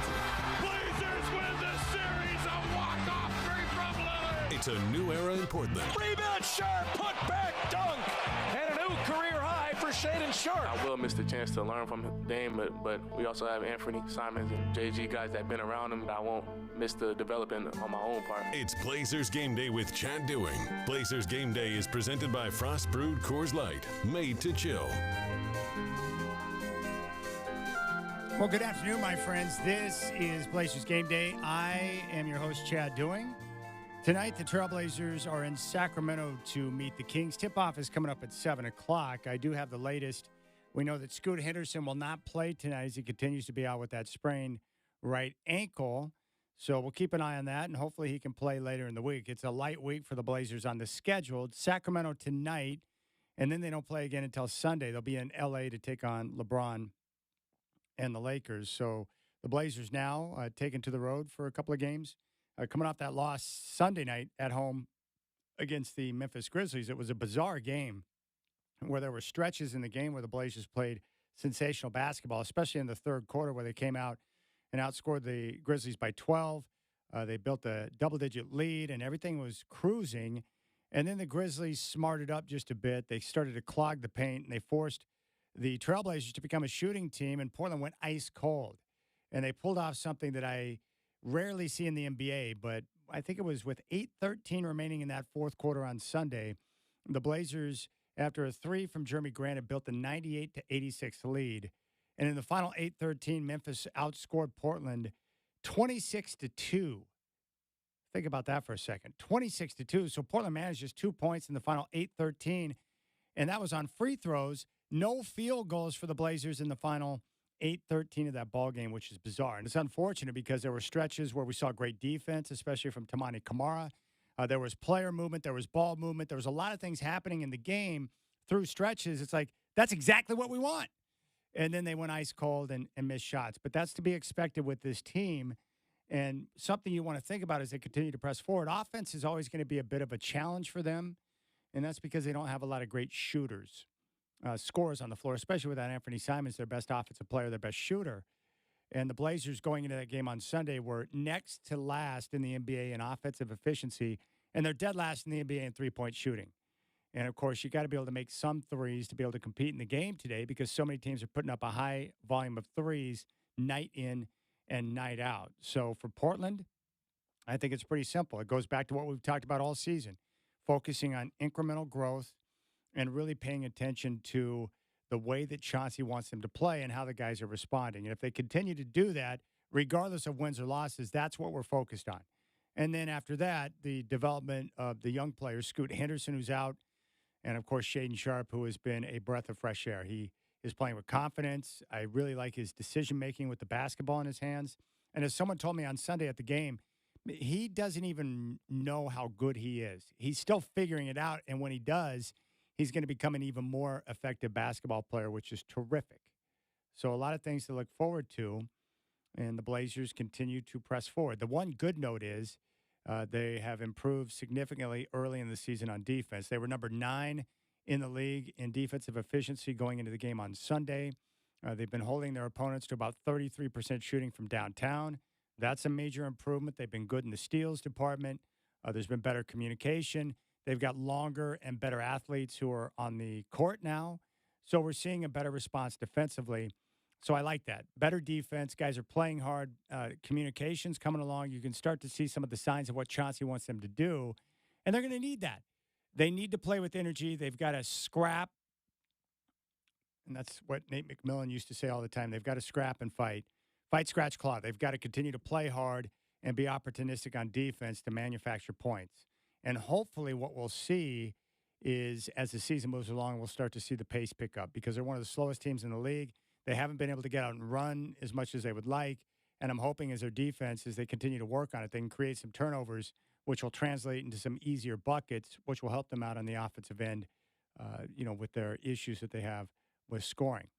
So we'll keep an eye on that. But what I like about, the early part of the season, it's not about one guy, but it's really multiple guys who are stepping up and making game-winning plays, which have led to the 3 victories that we saw last week. Multiple guys. DeAndre Ayton had a career-high 23 rebounds. We're seeing the defensive effort from Tamani Kamara. Jabari Walker playing hard, coming off the bench when he gets an opportunity with his defensive presence. I think Malcolm Brogdon has been really a terrific add, a great vet, and someone that knows how to run an NBA offense. He's been effective. He had a double-double in the game on Sunday. Jeremy Grant has led the team in scoring, I think, 2 of the last 3 games. So you're getting multiple guys to step up and make contributions, which is critical. That's good. The defensive improvement is nice. But the offense, based on where they're at right now, is going to continue to be an issue. Now, one topic that continues to come up, and I'll just tell you where I'm at on it, what are they going to do when Ant returns? He's going to be out for about another month as he recovers from that thumb surgery. But when he returns, what do you do with the starting lineup? Because it's pretty clear that Shaedon Sharpe has got to start. He was placed in the starting lineup. Chauncey Billups made that decision. I applaud him for it, and he's responded with, solid play. And he's doing a little bit of everything on the court. He's grabbing some rebounds. He's been able to score. We're seeing him play, make, and get some assists. Using his long body, his strength. He's been getting to the free throw line, and he's been more active on defense. You got to start him. I mean, he's proven it. He's earned the opportunity to get more starting minutes, and his veteran teammates are trusting him in key situations to make decisions, which I think is great. So you're going to start him. Ant's got to start because he's the best player on the team, and he's making $25 million. So what I would do is when Scoot returns and Ant's back, I start all three. I start Scoot, I start Ant, and I start Shaden at the 3. And I thought Ben Golliver made a great point earlier today. Normally, if you're a team that's in a position to contend or to make the playoffs and you've got a chance to make a run, what you're going to do under those circumstances, it's pretty simple. You're going to play the team that gives you the best chance to win games. And having Shaden at the 3 and being a little undersized is not ideal because you lose something defensively, but that's okay because the Blazers aren't going to be in a position to make a playoff run. That's not the focus right now. They're in a full rebuild in year number 1, and it's going to take some time. So you can afford to take on losses or maybe not have the best defensive team on the floor because your focus is getting the most experience to Shaden and Scoot to get them up to speed as quickly as possible. Because the faster those two guys respond, the faster they get to the level you want them to be at, the better this franchise is going to be. What you want is Scoot and Shaden to play so well that you force the Blazers to have to make a tough choice about the future of Scoot, Ant, and Shaden because you want those young guys playing terrific basketball. And I think, and what I've learned over time, the best way to learn is to play and to be in there in the starting lineup to get serious minutes. And for Scoot, who is a great athlete and someone who's very competent and very confident, being out there on the floor against other starters is going to get him up to speed quickly. I think that's the best way to do it. I know some of you disagree, but really, what are we talking about here? So if you don't go with Scoot in the starting lineup with Shaden and Ant, you're talking about Ant, Shaden, and what? Tamani Kamara at the 3? Or Matisse Thybulle? Those guys are just role players. You got to go with the youngsters and give them a chance to go. All right, Chris Burkhart, my man, is here. He had his birthday this past weekend. I wish you a happy birthday on Sunday. It's great to see you, my friend. How you doing? Oh, I'm doing wonderfully, Chad. The YouTube stream is looking good. Nice work, brother. Thank you. How do you look at that whole situation with Scoot, Ant, and Shaden? When both are back, Ant and Scoot, what do you do with the starting lineup? How do you view it? Man, that's a $1 million question because who is the future of this franchise? Scoot, Shaden. That's what I would say too, Yeah. right?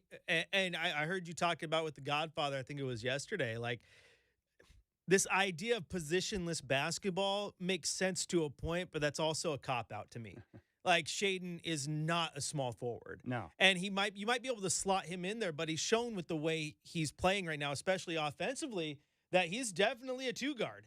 And even if you play positionless basketball, meaning you put guys at different positions and 6'5" guys playing center, those positions still kind of fundamentally play the same, right? Yeah. And a small forward is not your go-to scorer in your offensive sets. It's just not.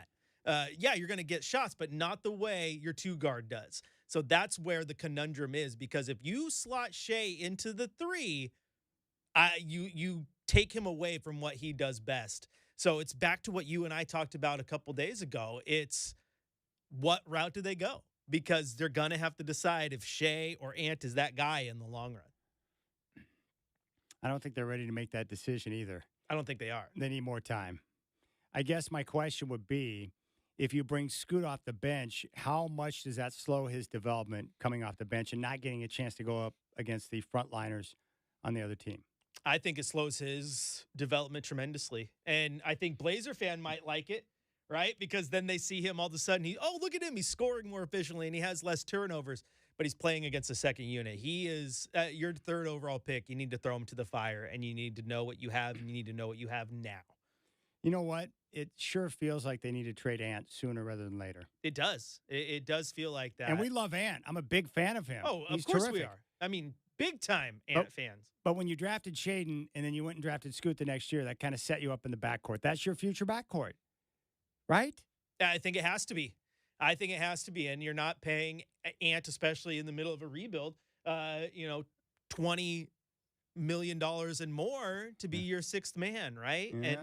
And Shea, if he's especially playing with the way he's playing right now, Yeah. gets relegated back to the bench, and all of a sudden, that's going to be okay. Well, I don't want to sign nobody's contract. I want to hit free agency and see what happens here. I mean, Ant might be getting Wally pipped here. Yeah, he might be. You know what I love too with Shaden, what we've seen over the last couple of nights. He looks real good with the basketball in his hands when he's bringing up the court and making decisions, facilitating. He's making better decisions now. He's more sure of himself, setting teammates up. I like that. And his veteran teammates are trusting him. That's good. It's huge. It's huge. And for a guy like him, I think we said it a lot last year, Chad, was like you saw the weapons. All you needed to see was the confidence, right? And now he's playing with that confidence. And that's exactly what Scoot needs to get. And I think Scoot will get that by continuing to be in the starting lineup. I think it just sends a really, really weird message if you're going to say, okay, we traded the face of our franchise to open up a spot for this guy to bring him off of the bench, which you could have done with Damian Lillard on your roster, right? So that just, to me, would be a very, very mixed signal that they're sending to their fan base, who is trying to still swallow the fact that Dame is wearing a Bucks jersey. All right, you've got Blazers Game Day. Chris Burkhardt, Chad Doing with you. Tip-off with the Blazers and Kings coming up at 7. We'll come back, and we'll give you a scoreboard report. There's some great games in the NBA tonight, and then we'll continue to preview what's going to happen tonight. 503-248-0620 is your telephone number. Also, you can join us on the live stream. Go to youtube.com, pull up our homepage, Rip City Radio 620. Subscribe, and you will find the live link there. You can join us for all of our local shows. Rip City Mornings with Justin Myers, Rip City Drive with Dwight and Chad, Blazers Game Day and Fifth Quarter, and Courtside Mondays with Chris Burkhardt here on 620 Rip City Radio.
All right, checking the NBA scoreboard tonight.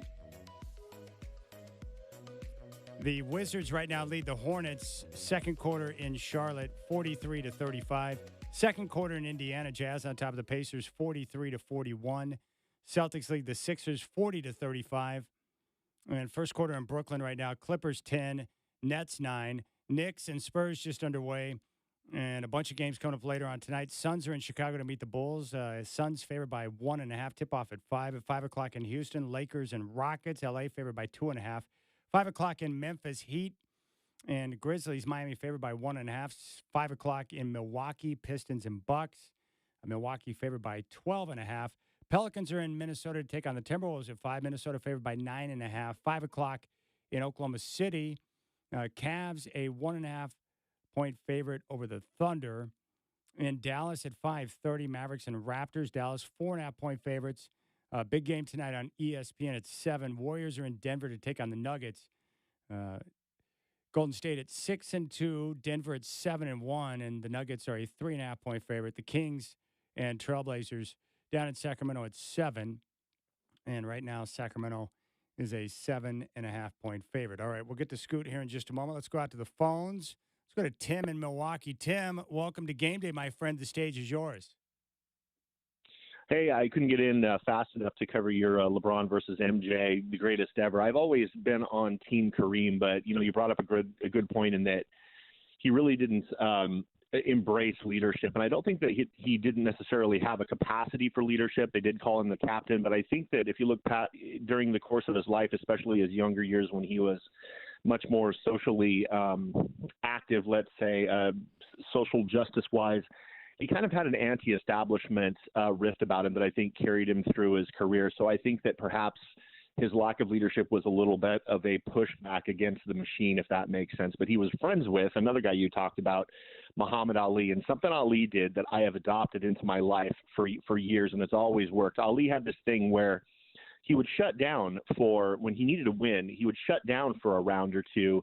And then when the round really needed to be won, he would turn it on about the last 30 to 45 seconds. And it wasn't necessarily how he knew that that's how the round would be remembered by the judges as to what they immediately just saw. So it's kind of one of those things where if I'm in a job interview or if I need some kind of performance value in my life to give me leverage or an edge, I always remember to deliver in those last few seconds because that's usually what people will remember most, and that kind of gives you an advantage. Now, there is one thing that I kind of want to talk about adjacently being also one of the greatest things ever, and that is Costco, Chad, during the holidays. I was at Costco this morning and heard something that made me want to call in today, and I'll keep it short here. I was in an aisle, and then over on another aisle, the Costco associates, Chad, they carry these walkie-talkies on their hips so that they can talk to their management or communicate with each other in the retail warehouse. So you hear conversations happening on these walkie-talkies. Yes. And what I heard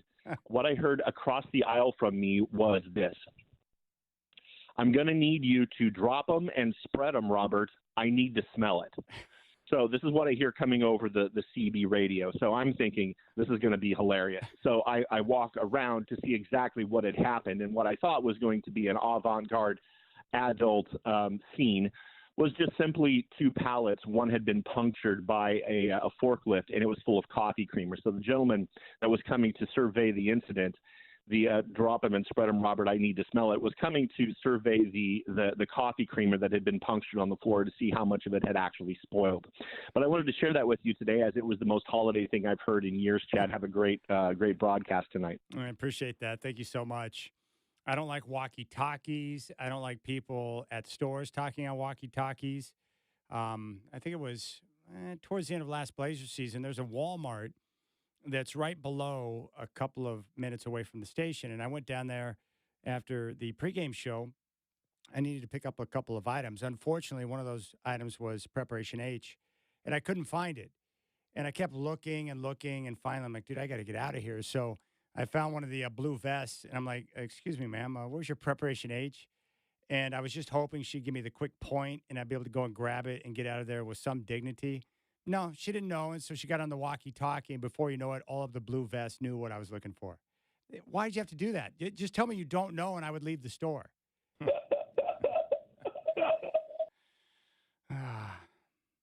You were giggling, too. You've seen those walkie-talkies at Costco. You know exactly what Tim's talking about. Oh, yeah. Oh, yeah. Now, do you guys shop at Costco as a family?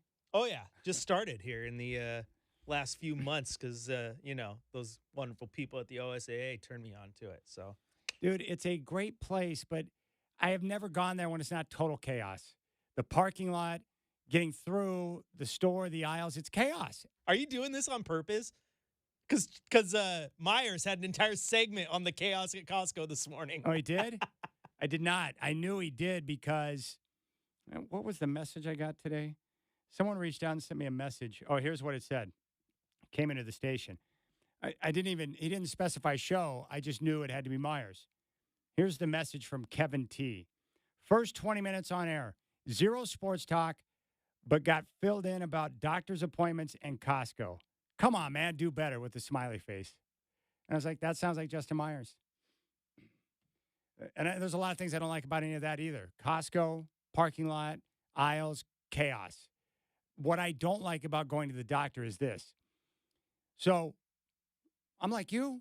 I'm no different than any of you. I've got places to be. I've got a schedule, and my time, like anybody else's time, is valuable. I don't think my time is any more important than anybody else's, but it's valuable. So why is it when you have an appointment that's like 9 o'clock and you show up and they don't get you into the room until like 9:25? Why is that acceptable? Because they're a doctor, their time's more important than me? I don't think so. So I've now gotten to the point where if it gets to about the 15-minute mark past my appointment time, I'll walk right up to that little desk with the sliding plastic windows, and I'll be like, excuse me, my appointment was at 9. Why am I still sitting here? It drives me crazy. So I understand the frustration there from Justin. No, I get why they do it because what they tell you is that they like to give every client their time, right? So if the one before them goes along, and then it just snowballs out of control. But the thing that gets me is like you will show up 5 minutes early, right? Yeah. Tell them you're ready to go. You sit there, you wait the waiting room to go into another waiting room. But if you are 5 minutes late, oh, yeah, well, there's going to be a fee for that. We might have to reschedule you. I'm like, what? What are you talking about? Like, you're going to a fee for being late? Though, if I'm 10 minutes late to my scheduled appointment at the doctor, Yeah. I'm still probably 15 minutes early. It really bothers me. I think it's total nonsense. It's nonsense. I mean, when I was a personal trainer, if I trained a client for 15 minutes beyond our hour and that made my next client 15 minutes late, that's not how it works. No, they'd be mad at you. They'd be as mad at they me. should be. They'd be mad at me. It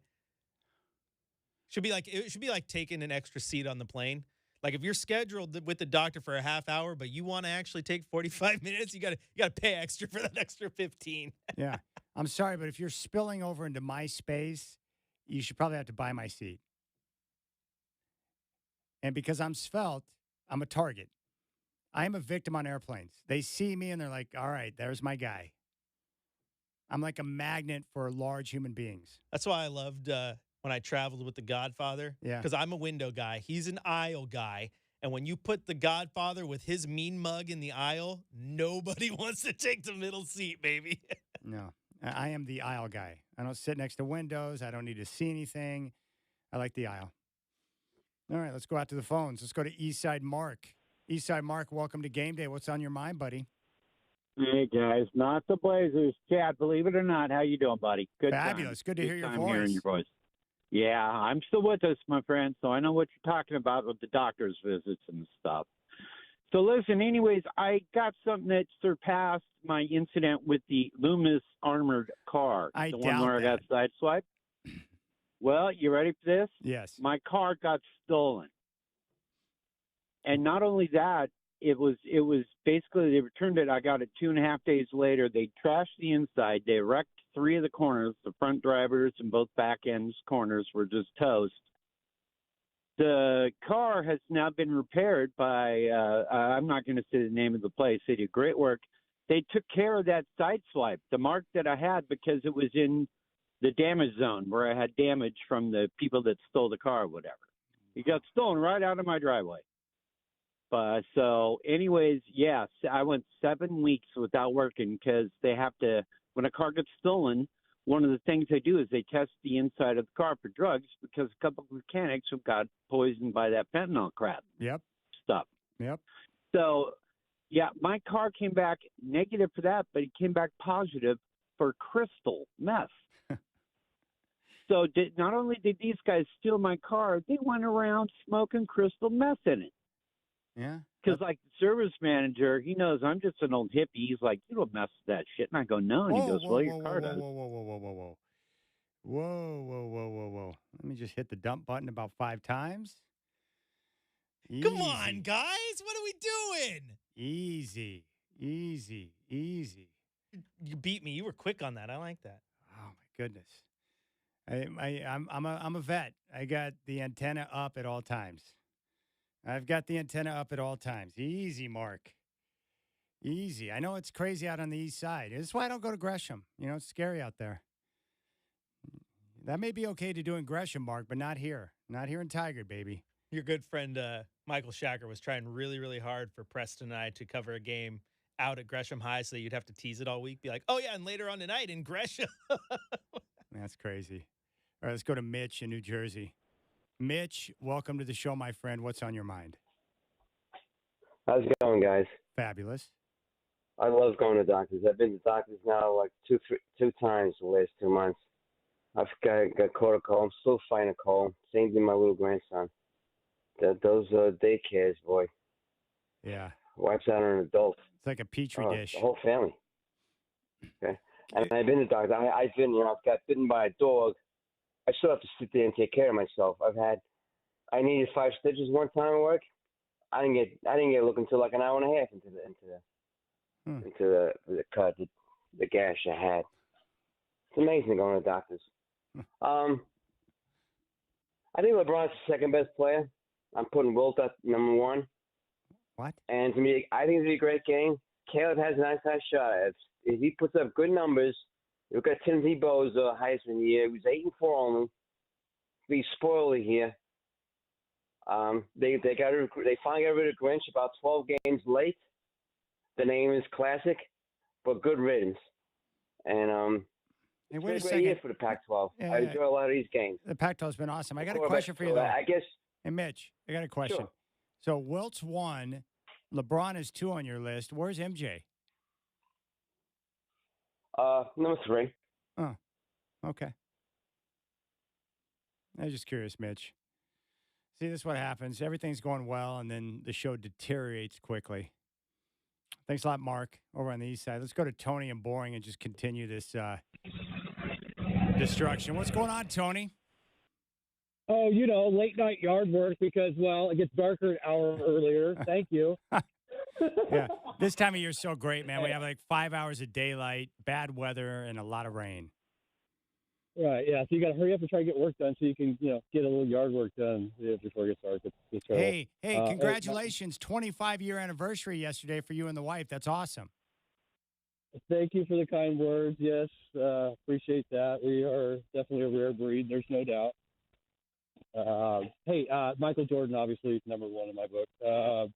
But the doctors, I've been inspired by the doctor story. So, I had that hernia. So I thought, I didn't know how long it would take to maybe get on schedule for surgery. So I thought I'd get ahead of the game by going to see my primary, which I really like. I had a good relationship with him. But so I go to his, where he normally is. And I arrive 15 minutes early like they request because it's pretty close to my office. Yeah.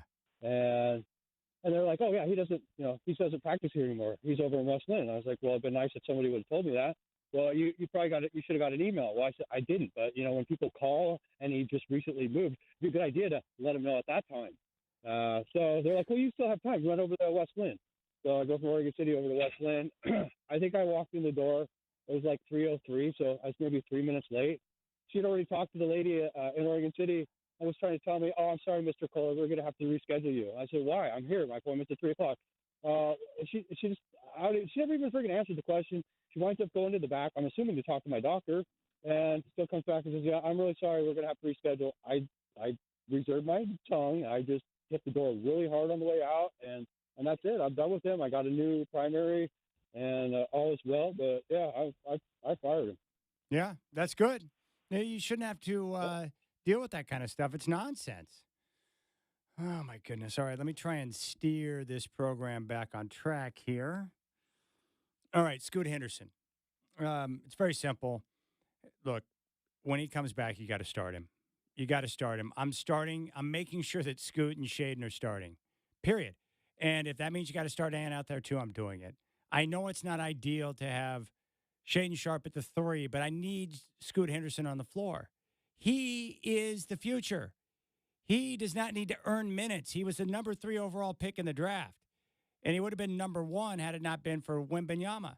So I'm playing him, I'm starting him, and I want him to get big minutes.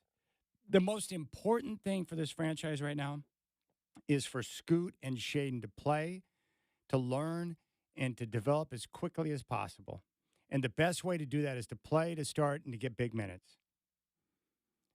Is it ideal to have Shaden at the 3? No. Is he going to have difficulty dealing with some of the threes out there on the floor? Yes. Does it put the Blazers at a disadvantage in terms of size and defense? Probably. But so what? They're not going to the playoffs this year. Acquisition. Here are the top 2 most important things right now with priorities with the Trailblazers. It is player development. Let me repeat that. It is player development, not winning games, and it is acquisition of assets that comes via draft picks or young players, and you get those by taking some of the veterans you have on your roster right now that are not part of the future and exchanging them for a nice little basket of prizes, of gifts. Guys like Malcolm Brogdon, who I love. Malcolm Brogdon's been a great pro ever since he arrived, but at some point, some team that's a contender is going to come calling for him, and they're going to offer up a huge package, and you happily put a smile on your face and do it. The reason why the Blazers acquired some of these vets was to exchange them for more young assets. I want Scoot Henderson to play. He is an alpha male. And you cannot see or watch 3 to 5 games and tell me he's not ready. That's insane. And you know what? I don't care if he's ready or not. Play him anyways. Continue to roll him out there in the starting lineup. You need to teach and develop. Teach and develop. Him and Shaden. I didn't think Shaden was ready in the preseason. Look at him now. He looks great. Shaden Sharp is going to adjust and be just fine. All right, let's keep things rolling. Tip-off's coming up at 7. So what have we learned so far? Costco is chaos. The parking lot's bad. And you could hear some very strange things on the walkie-talkies. You don't want your car stolen out of your driveway. And doctors have their own time schedule. How that applies to the Blazers in Kingston, I have no idea, but I know it does somehow. It's like a metaphor for everything. You just got to think about it. I mean, just like Tony, when he showed up and the doctor wasn't ready and he got shafted and had to fire him, the Blazers got to show up at Sacramento tonight and be ready to go on the defensive end because the Kings are a good offensive squad. A lot of people thought Chauncey showed up and wasn't ready for the gig. They might have to fire him. See? It's all making sense now, man. All right. 503-248-0620 is your telephone number. Be sure to go to youtube.com, pull up our homepage, Rip City Radio 620, click subscribe, and you can join the live stream right there for all of our local shows.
All right, Blazers and Kings from Sacramento coming up at 7 o'clock. Be sure to go to youtube.com. You can go to our homepage, Rip City Radio 620. We're live streaming all of our shows now, so it's a great way for you to interact with the show in our group chat. You can see what it looks like in studio. And I apologize, I look kind of hideous today, scruffy. You can see my gray, and I've got whiskers. It's unfortunate, but I am here, and I'm here for you as we get ready for some NBA basketball tonight. You want to jump on board? 503-248-0620, 503-248-0620. I did want to mention the Denver Nuggets real quick. I just want to continue to give them props. I disrespected them in my mind before the year began. I didn't want to believe that a team like Denver could win back-to-back championships, but they sure look like a team right now that's on a mission to win back-to-back championships. Nikola Jokic is the best player in the NBA right now, and that team is playing terrific basketball. Usually with champions, they don't come out of the gate with a purpose to destroy everybody. But that's what the Nuggets have done. They're 7-1, and they're playing great basketball. They're going to be without Jamal Murray for about a month. He's got a hamstring strain, but they've got so many pieces to be able to make it work. And I credit Mike Malone, their coach, for finding different ways to motivate his squad.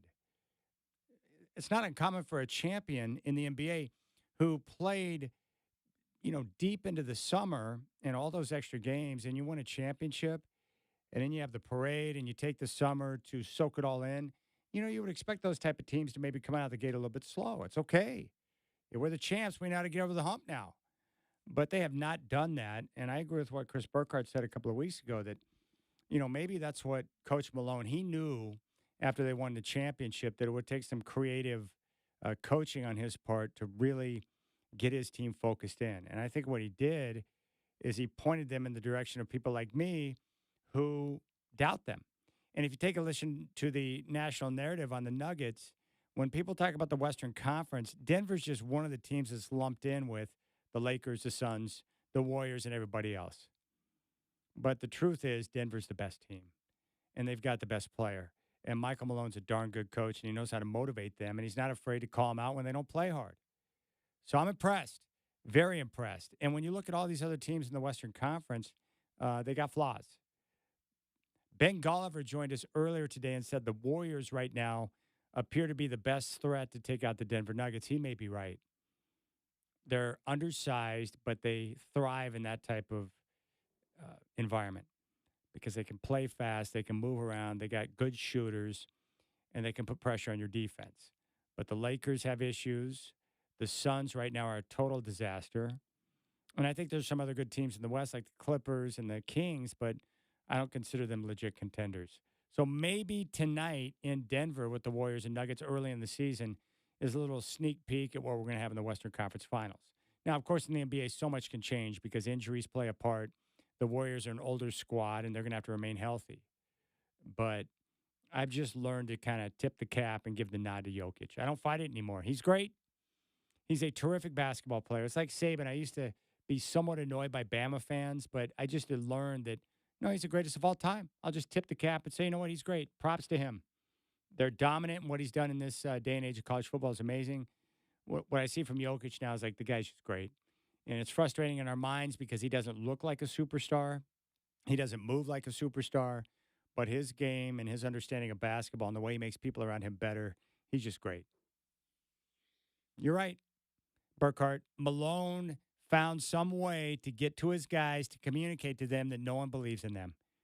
I did not expect them to come out of the gate swinging like this at 7-1. I like Malone a lot. I've always liked him. I mean, I think he got the shaft there in Sacramento. I mean, and Boogie respects the hell out of him. So good coach, and they have the best player on the planet who just views basketball as a 9-to-5, which is hilarious. If coaches, you know what?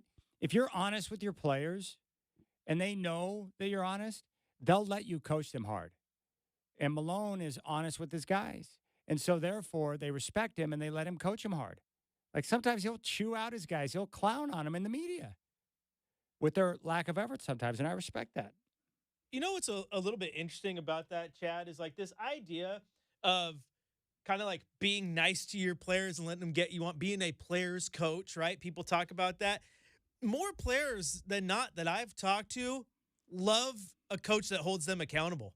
Like, that's why so many players love playing for Spo and so many players love playing for Popovich, because he calls them out. We've heard the stories from Spo about the fact that at a practice, it didn't matter if you were the star of the franchise or the end of the bench guy. He's calling you all out the exact same, and players respect that. And so it's very interesting to me, because this idea of a player's coach, I think the guy who calls you out and keeps you honest might be more of a player's coach than people want to think. Yeah. And it doesn't matter what level you're on, you need to be coached. We all need to be coached. And you need someone to press the buttons. And when you're not doing things the right way or you're not competing the right way, you need someone to tell you that. I mean, you can't tell me that, you know, in your experience as a radio guy, that even today, like, you don't learn new things, right? All the time. Like, I think I'm pretty good, but I learn a lot every single day. And I always remember, I think it was a quote from a Ken Griffey Jr. along the lines of, you always got to work hard, because no matter how good you are, there's always somebody better. Maybe he's not in the league. Maybe nobody saw him, but there's always someone better. And it's that accountability to always be learning, always be working. It's important. I watched the Sly Sylvester Stallone documentary on Netflix last night, and that's basically what I learned from him. He's never at a point where you feel like he's arrived. He's always learning. He's always pushing the envelope. He's always trying new things. He's always trying to challenge himself, and I respect it. And by the way, I'd recommend you check that out. Any of you would like that. If you're a Sly fan, you'll like the documentary on Netflix. I think it's titled Sly. Very creative. Okay, we'll come back. We got to hear from Chauncey Billups from practice as the Blazers get ready for this game against the Kings tonight. And thanks for your time. 503-248-0620 is your telephone number. If you want to hit me up on X, you can do so at Chad and Rip City. Chris Burkhardt is here. Chad Doing is here. And we got the Blazers and Kings coming up at 7 here on 620 Rip City Radio.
All right, fact number one, the Trailblazers remain number 9 in the NBA in defensive efficiency.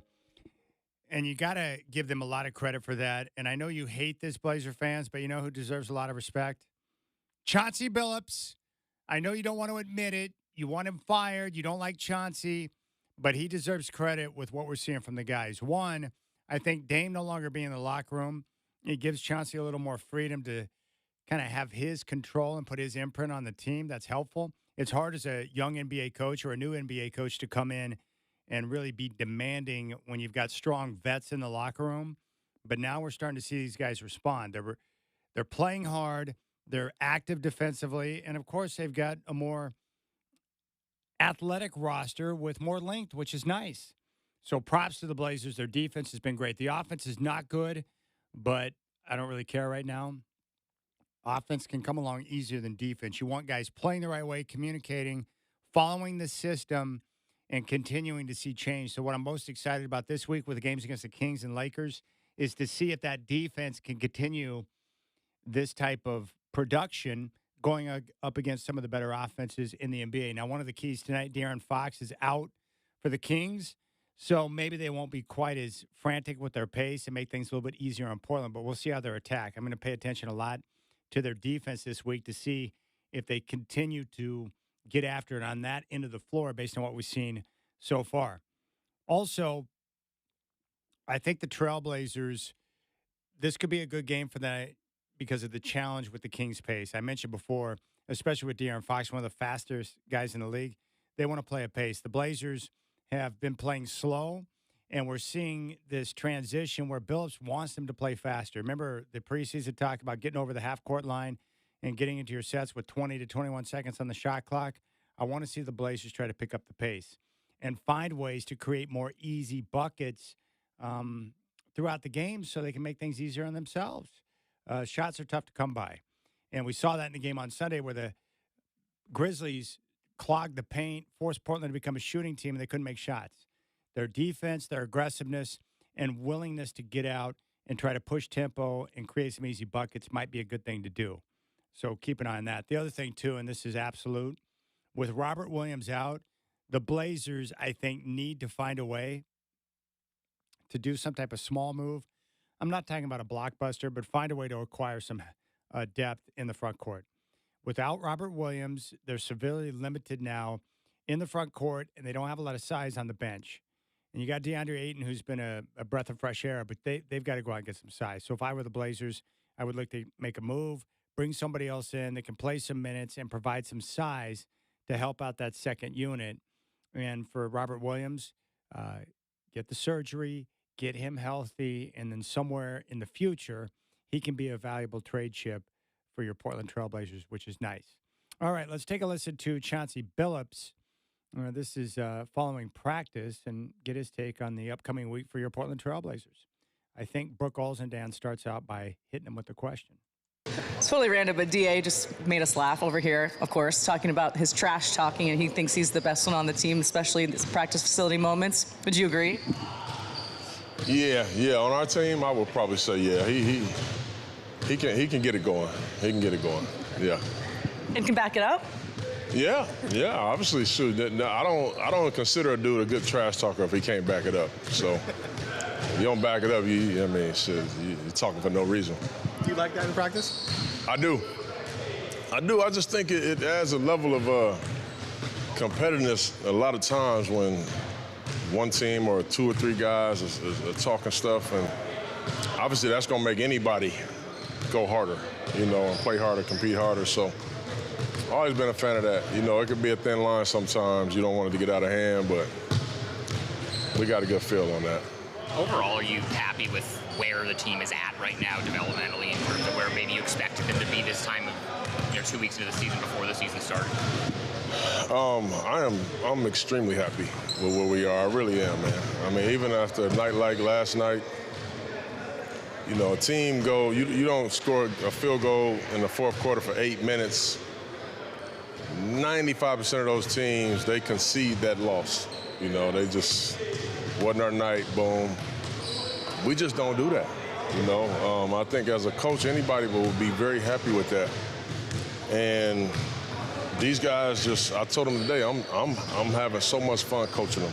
I just love it because every time we say there's an issue of concern, we've been talking about the last day or so before last night's game, we talked about passing. We're not passing the ball well enough, man. We're just not. We're missing driving kick opportunities, boom, boom, boom. Well, we go into last night's game and we have our best passing game of the year. Yeah, 37 catch and shoot threes. It was our best assist ratio percentage. It was our best. I mean, they do everything we ask them to do. So I've been so happy, with our team and with our intention and with our focus, and it's been so much fun, man. So much fun. Are you looking forward maybe to seeing how they elevate their play when the competition gets better and you start playing more teams like the Sixers and Clippers and how those win versus? I look forward to every game. What I'm really most looking forward to is us getting healthy. We in a lot of these games, and obviously no school. They impact our game so much. Our paces went down incredibly without Scoot out there. Our shot making and how teams play us is totally different without Ant out there. So, I'm really most looking forward to getting those guys back, and I'm looking forward to every single game. You start to learn more and more about DA and about our new guys and Rob, and this process is just that. So I'm looking forward to that every single game. But for us, I have confidence that every night we're gonna compete. We're going out there, we're gonna lay it on the line. Some nights we're gonna go out there and we're gonna play against these juggernauts and stuff. And we're gonna be in the game and we're gonna press them as hard as we can. And some nights we're gonna lose those games. You just run out of talent sometimes. It is what it is. You are where you are. But what we asking them to do, I love it. I love it. They're doing it every time. You've asked Jeremy to be more of a ball hog this year, which I talked to him last night about it. He's like, it's not necessarily his nature, but he's trying. How do you think he's been responding to that? Well, I'm pushing Jeremy to shoot it more because we need it. You missing 25 points a game in that. And a lot of times he has opportunities and it's not his nature to do so. So I'm asking him to do something that he's just like, dang, but he feels like it's a bad shot or I might be shooting too much. It's almost selfish to not shoot those because we need them so bad, So we asking him to do a lot more. I mean, what I'm asking of Malcolm right now, he's a knockdown shooter, but he hasn't made shot. I'm playing him too much. I have to, right now with our guards down. So we got guys they laying it on the line. They're doing the best that they can and probably getting worn down because of it. Do you have any sense of whether Scoot might be able to go on Wednesday? I don't. I'm not sure yet. It looks like he's trying to do a little bit more out here, but yeah, I'm not sure. I haven't seen him do a full workout yet, and obviously we'll be very cautious with putting him out there. All right, there's Coach Billups at practice. You made a interesting comment, Burkhart, where Coach Billups sounds more relaxed. I think he does. I think it's nice as a coach to have a team that is coachable. I said this before. Like, he already had the pots made, right? Now he's playing with the clay. He gets to mold it how he wants, and I think that's nice. And you were talking about your truths and what to expect, and it's like, is it going to be messy? Sure, but even in tonight's game, like, I feel like you have an idea of what to expect the Blazers to look like. Yeah. Right? Scrappy, improved on the defensive end. Oh, yeah. Like little things like the last 2 years, I don't feel like you had that. Boy, if they continue to defend like this, like if they end the year and they're somewhere near the top 10 in defensive efficiency, like someone deserves a gold medal for that type of activity. Right? Yes, I'd be amazed if they were still up there. But if they are, yeah, someone deserves a little praise. I just think it's interesting because I'm going back, bless his heart, going back and forth with Nick Thompson on the chat here, not wanting to buy Chauncey's crapola, as he says, and this and that. It's like, dude, like Chauncey, if you really read between, is like had a rough go. I mean, how are you supposed to go out there and coach with a team that from the GM down is not giving you a true direction, right? I agree. For the first time in this 3 years, this team now has what it truly wants to do for its direction. And you've said it before. It's develop, develop, develop. And now you get to see if he really can put his fingerprints on this product or not. And I think with the gradual changes we've started to see and the fact that the team looks the same right now every single night, like I said, you kind of know what to expect from him. I think he can do that. So, like, everyone wants to get mad. Oh, this and that. Like, no, like, I don't know why, but I'm eager to see if this can be done. I'm eager to see if he can actually coach. I'm eager to see what these young guys do. Like, I don't understand why we want to poo-poo it all the time. You lived through, and you're living through it again right now, terrible years of the Denver Broncos. Yeah. I lived through terrible years of the 49ers. At no point did I ever go, oh, my team is winless. Guess I don't want to support them. I don't want to root for them. Like, my fandom knows no bounds, right? I agree. Look, well, what I want to do is Look, I'm no different than anyone else. I've had questions about Chauncey, and I've heard whispers around the league about Chauncey. But I also have to acknowledge that the first couple of years, he was hired by one GM who was fired shortly after he was hired, and the new GM that took over took the team in a totally different direction. And those first 2 years he was coach, they were tank seasons. So you have to acknowledge that that's not an ideal set of circumstances to be able to properly evaluate a coach. I guess what I want ultimately, Chris, is I want to let the data dictate my decision-making. And I want to let the facts help form my opinions. So what I mean by that is that, look, do I have questions about Chauncey? Yes. And you should. But right now, based on the way the team is performing, especially on the defensive end, you have to acknowledge that's because of the work that Coach Billups and his staff have put in. I think there are honestly some people who are so anti-Chauncey over the last 2 seasons that they want to close their eyes and don't want to see any improvement from the team or see anything that he has done good. Like, just because he's doing good things right now, and I believe he is, doesn't mean he's a good coach. Doesn't mean that we're singing his praises to the heavens and that, he's the second coming of Pop now. It just means that we're not blinded by the last 2 years. We're seeing good things. Yes. Let me give you a football analogy. Last year, Russell Wilson was terrible. Worst year of his career. The narrative was he was washed. He's done. And I was like, well, I think it might be the coach. So let's see what happens with Sean Payton. Well, so far this year, under Sean Payton, he's top 5 in quarterback rating. He's one of the top touchdown passers in the NFL. He's got a great touchdown to interception ratio at 16-4. And he's coming together and playing the offense the way Coach Payton wants. So I'd rather sit back and allow the season to unfold before I make any bold judgments or try to drop hot takes. So what I'm trying to say is that the season may prove out that Chauncey is not the answer. But so far, the evidence early in the season would indicate that Chauncey is on the right path. And it was you got to give him credit, too, his call to start Shaden when Ant went down. It was his decision. That's good because Shaden has responded, and he's clearly playing better basketball now. And you can't say that Coach Billups does not have a hand in that. You also know without a doubt, if it were Terry, he would have started like Chris Murray or something because I don't want to affect my rotation. Yeah, 100%. like the Noah Vonleh days. Let's go out to Carlton. Eric is in Carlton. Eric, what's up? Welcome to Game Day. What's on your mind?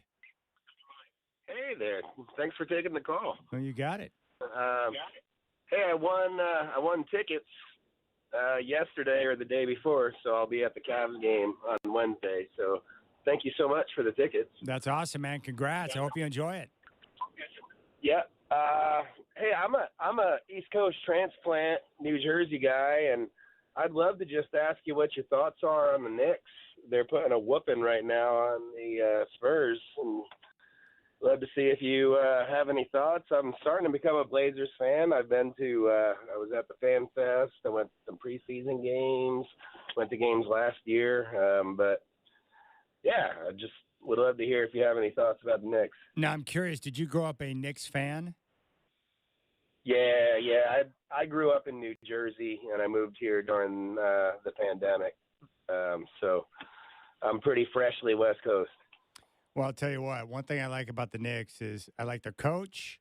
They're one of the top defensive teams in the NBA. I think I checked it today. They're like number 2 in the NBA in defensive efficiency. They play extremely hard, and I think Thibodeau has gotten the most out of Julius Randle. So if they can stay healthy and they get their youngsters to continue to develop, then I see them being a playoff team in the East, and we'll see if they can go out there and make some noise. You think they have need one more piece to make some noise?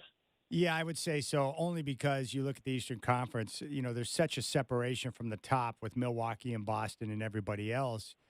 But I think if you can go out there and find Dame the right didn't piece. do us any favors. Yeah, no, Dame didn't, and then the Celtics getting Drew Holiday didn't help either, which is crazy.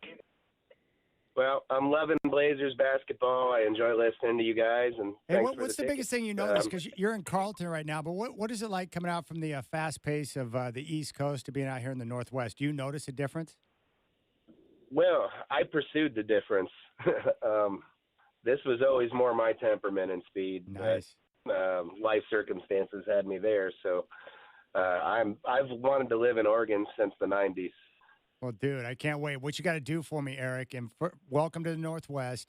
After you go to the game, you got to call in and let me know what you think about the atmosphere at Moda. I was just telling my son that the guy that gave us the tickets asked us if we'd do that, so I'm going to call you. Yeah, that sounds good, man. I'd like it. There you go. There's Eric. He's a Knicks fan, but it sounds like he's open to being converted to a Trailblazer fan. And, hey, if you're obviously you enjoy losing because you're a Knicks fan, you'll feel right at home here in Portland. We've been sucking lately. Welcome on board, my friend. Oh, well, what can you do? All right, we'll give you a scoreboard report. Tip-off's coming up at 7. Mike Lynch standing by with the Trailblazer pregame show. And be sure to go to youtube.com and go to our homepage, Rip City Radio 620. Subscribe. Our live links are there. All of our local shows now streaming live on YouTube.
All right, checking that NBA scoreboard for you as we get ready for the Blazers and Kings coming up at 7. Third quarter in Charlotte. Wizards on top of the Hornets, 84-73. Kuzma, 22 points and 7 boards thus far. Third quarter in Indiana. Pacers on top of the Jazz, 91-84. Miles Turner, 22 points, 6 boards, and 3 blocks. In Philadelphia, 76ers lead the Celtics, 74-71. Joel Embiid with 25 points and 6 rebounds. Philadelphia and Boston both 5-1 on the year. Halftime in Brooklyn. Clippers lead the Nets 49-46. Paul George with 17 points. Halftime in New York. Knicks on top of the Spurs 65-51. Quickly with 13 points. Second quarter in Chicago. Suns on top of the Bulls 36-31. Durant with 10 points. Into the first in Houston. Rockets lead the Lakers 32-19. Second quarter in Memphis. Heat lead the Grizzlies 38-34. Bam Adebayo with 8 points. Second quarter in Milwaukee. Bucks lead the Pistons 35-27. Second quarter in Minnesota. Timberwolves out in front of the Pelicans 38-29. Karl Anthony Towns with 10 points. Second quarter in Oklahoma City. Thunder lead the Cavs 44-31. Shai Gilgeous-Alexander with 15 points. And first quarter down in Big D. Mavericks on top of the Raptors 16-8. Doncic 6 points early in that one. 2 games coming up later on tonight. 7 o'clock ESPN. The Warriors at 6-2. Are in Denver to meet the 7-1 Nuggets, the defending champs. Denver favored by 4.5. Steph Curry averaging 30 points a night. Jokic 28, 12, and 8. And in Sacramento at 7 o'clock, the Trailblazers and Kings with the Sacramento Kings favored by 7.5. Brogdon averaging 19 points, 5 rebounds, and Sabonis 15 points, 13 boards, and 5 assists. All right, that's your scoreboard report. We'll come back, and when we do on game day, we'll give you our keys to the game.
All right, keys tonight. First off, I want to see the Blazers get off to a good start. What you don't want is to get hit with an avalanche where the Kings get out and run and they pile up the points early and they bury the Trailblazers. Portland's offense, as we know, is a bit of a struggle. So they've got to stay within striking distance, and hopefully they can make some plays in the second half and have a chance to get the win.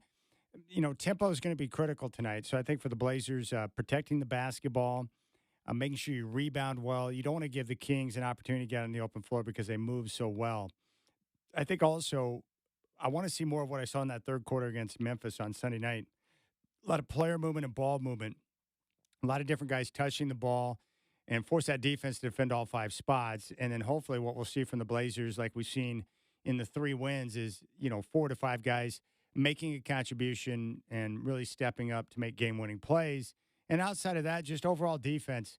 They're number 9 in the league right now. I want to see them continue to, really push and make strides on that end. And we're going to get a chance to see how they do against better offensive teams this week against the Kings and Lakers. Burkhart, what are you looking for tonight here in Sacramento? Yeah, I think a key to this one is defensively stopping them from moving and get Sacramento into more of their half-court sets. This is a team that likes to run even with or without De'Aaron Fox. So if you can just force them not out of that little comfort zone just a little bit and kind of dictate the tempo, as you said, I think that's your recipe to I can't say win the game because I don't know how many games they're going to win, but at least stay competitive and maybe sneak out of Sacramento with one. I think it's pretty cool, too, that Chris Murray gets a chance to be on the floor with his brother in the NBA. They played together at Iowa, and there's going to be a lot of family in the house tonight. But that's cool, man, because when we talked to him on Media Day, that was something they were looking forward to. I don't know if he'll get on the floor tonight, but hopefully Chris will get a couple of minutes on the floor where he can get out there in front of family. Chauncey, if this is a developing year and you know it, you better put Chris on the floor for this chance, man. He'll lob a bone to him, won't he? You better. Yeah. You better. This will be the test of whether or not he's a good coach or not. The Kings, they're an aesthetically pleasing brand of basketball. I like a lot of their guys. I'm sad De'Aaron Fox is not going to play tonight. That's actually good for the Blazers, but they got a lot of dudes on the team that are cool. I like their coach. I like the way they play. Big fan of Sabonis. I'm just down, dude. Harrison Barnes is a cool dude. I like a lot of their guys. I like them. They play hard. They move well. I think Mike Brown's great. Very, very likable coach. Good coach. And he's another one that he's had some rough goes, but he's learned from every stop along the way. And to go there and break the playoff drought with Sacramento, that's a big deal. I'm most jealous, though, that they have a laser beam that shoots out of the top of their arena. That's one of the coolest things of all time. Light the beam. Light the beam. I'm not going to lie. I want to push that button. Dwight tried to ruin it for me and said that button that is pushed by whoever pushes the button does not control the beam. I do not believe that. The button controls the beam. When you push it, it goes on, and I think that's awesome. So someone needs to tell the Godfather that sometimes it's just okay to shut up. That's Why not ruin his it? style. I know. He wants to ruin everything. He wants to ruin everything, and it's great. I love watching when one of his takes is just disintegrating before our eyes, too. And he won't get off of it, which is cool. But I have certain dreams in life. I accomplished one. Ever since I was a little boy, little Chad, about 5 years old, I wanted to fly the Millennium Falcon. It was a dream of mine. And then I finally got to do it when I went down to Disneyland during the summertime, when I was sitting in the Millennium Falcon, handling the controls and going to light speed. I thought that was the greatest thing ever. It's a pretty fun ride. Oh, it's a great ride. I'm sure your kids loved it when you were down there. And now that I've accomplished that mission, I want to push the button in Sacramento and light the beam. See, if you wanted to drive the Millennium Falcon, that means you are a Star Wars guy. Did that Star Wars land awesome? It's so cool. I wish, here's what I wish. I wish that young Chad could have experienced Star Wars Land. Oh, man. But dude, even walking through Star Wars Land, seeing the lightsabers and seeing, that's like my childhood dream right there. I can't believe they brought it to life. And then I saw, Ray and some other person, by the X-Wing. Everything they had in there was just you got to be kidding me with this place. Yeah, my middle child didn't like when the sun went down, got a little afraid of the dark, and the fireworks show spooked her. She's like, I'm scared. It's too dark. It's too dark. So I was like, let's go into this shop real quick. Follow me, and let her pick out a lightsaber. Yeah. Oh, yeah. Then she was like, I'm not afraid of the dark anymore. She thought it was the coolest, man. Oh, my goodness. Oh, wait, by the way, how's the violence amongst the Burkhart children in the household? Violence? Yeah. Fists are always flying. I love that. The latest story was a classic. Love it. For those of you who don't know, my middle child punched my oldest child because she didn't flush the toilet. And then when you tried to call her out on it, what was her response to you? What was it? I can't remember. She's like, well, she didn't flush the toilet, and I just hate it. And you hate it too. And she accused you of not doing it sometimes. She did. The irony was a couple days later, she didn't flush the toilet. Oh! Then mom goes, you punch your sister for that. She's like, yeah, so? Defiance. Oh, yeah. All right, that's going to do it for us. Mike Lynch with the Trailblazer pregame show. And then, hey, after the game tonight, you can join us on YouTube and here on 620 for fifth quarter. Chris and I will be back to break everything that goes down on the floor tonight. Enjoy the game, my friends. Show me your Blazer. Let's get out of here. Up and let's go.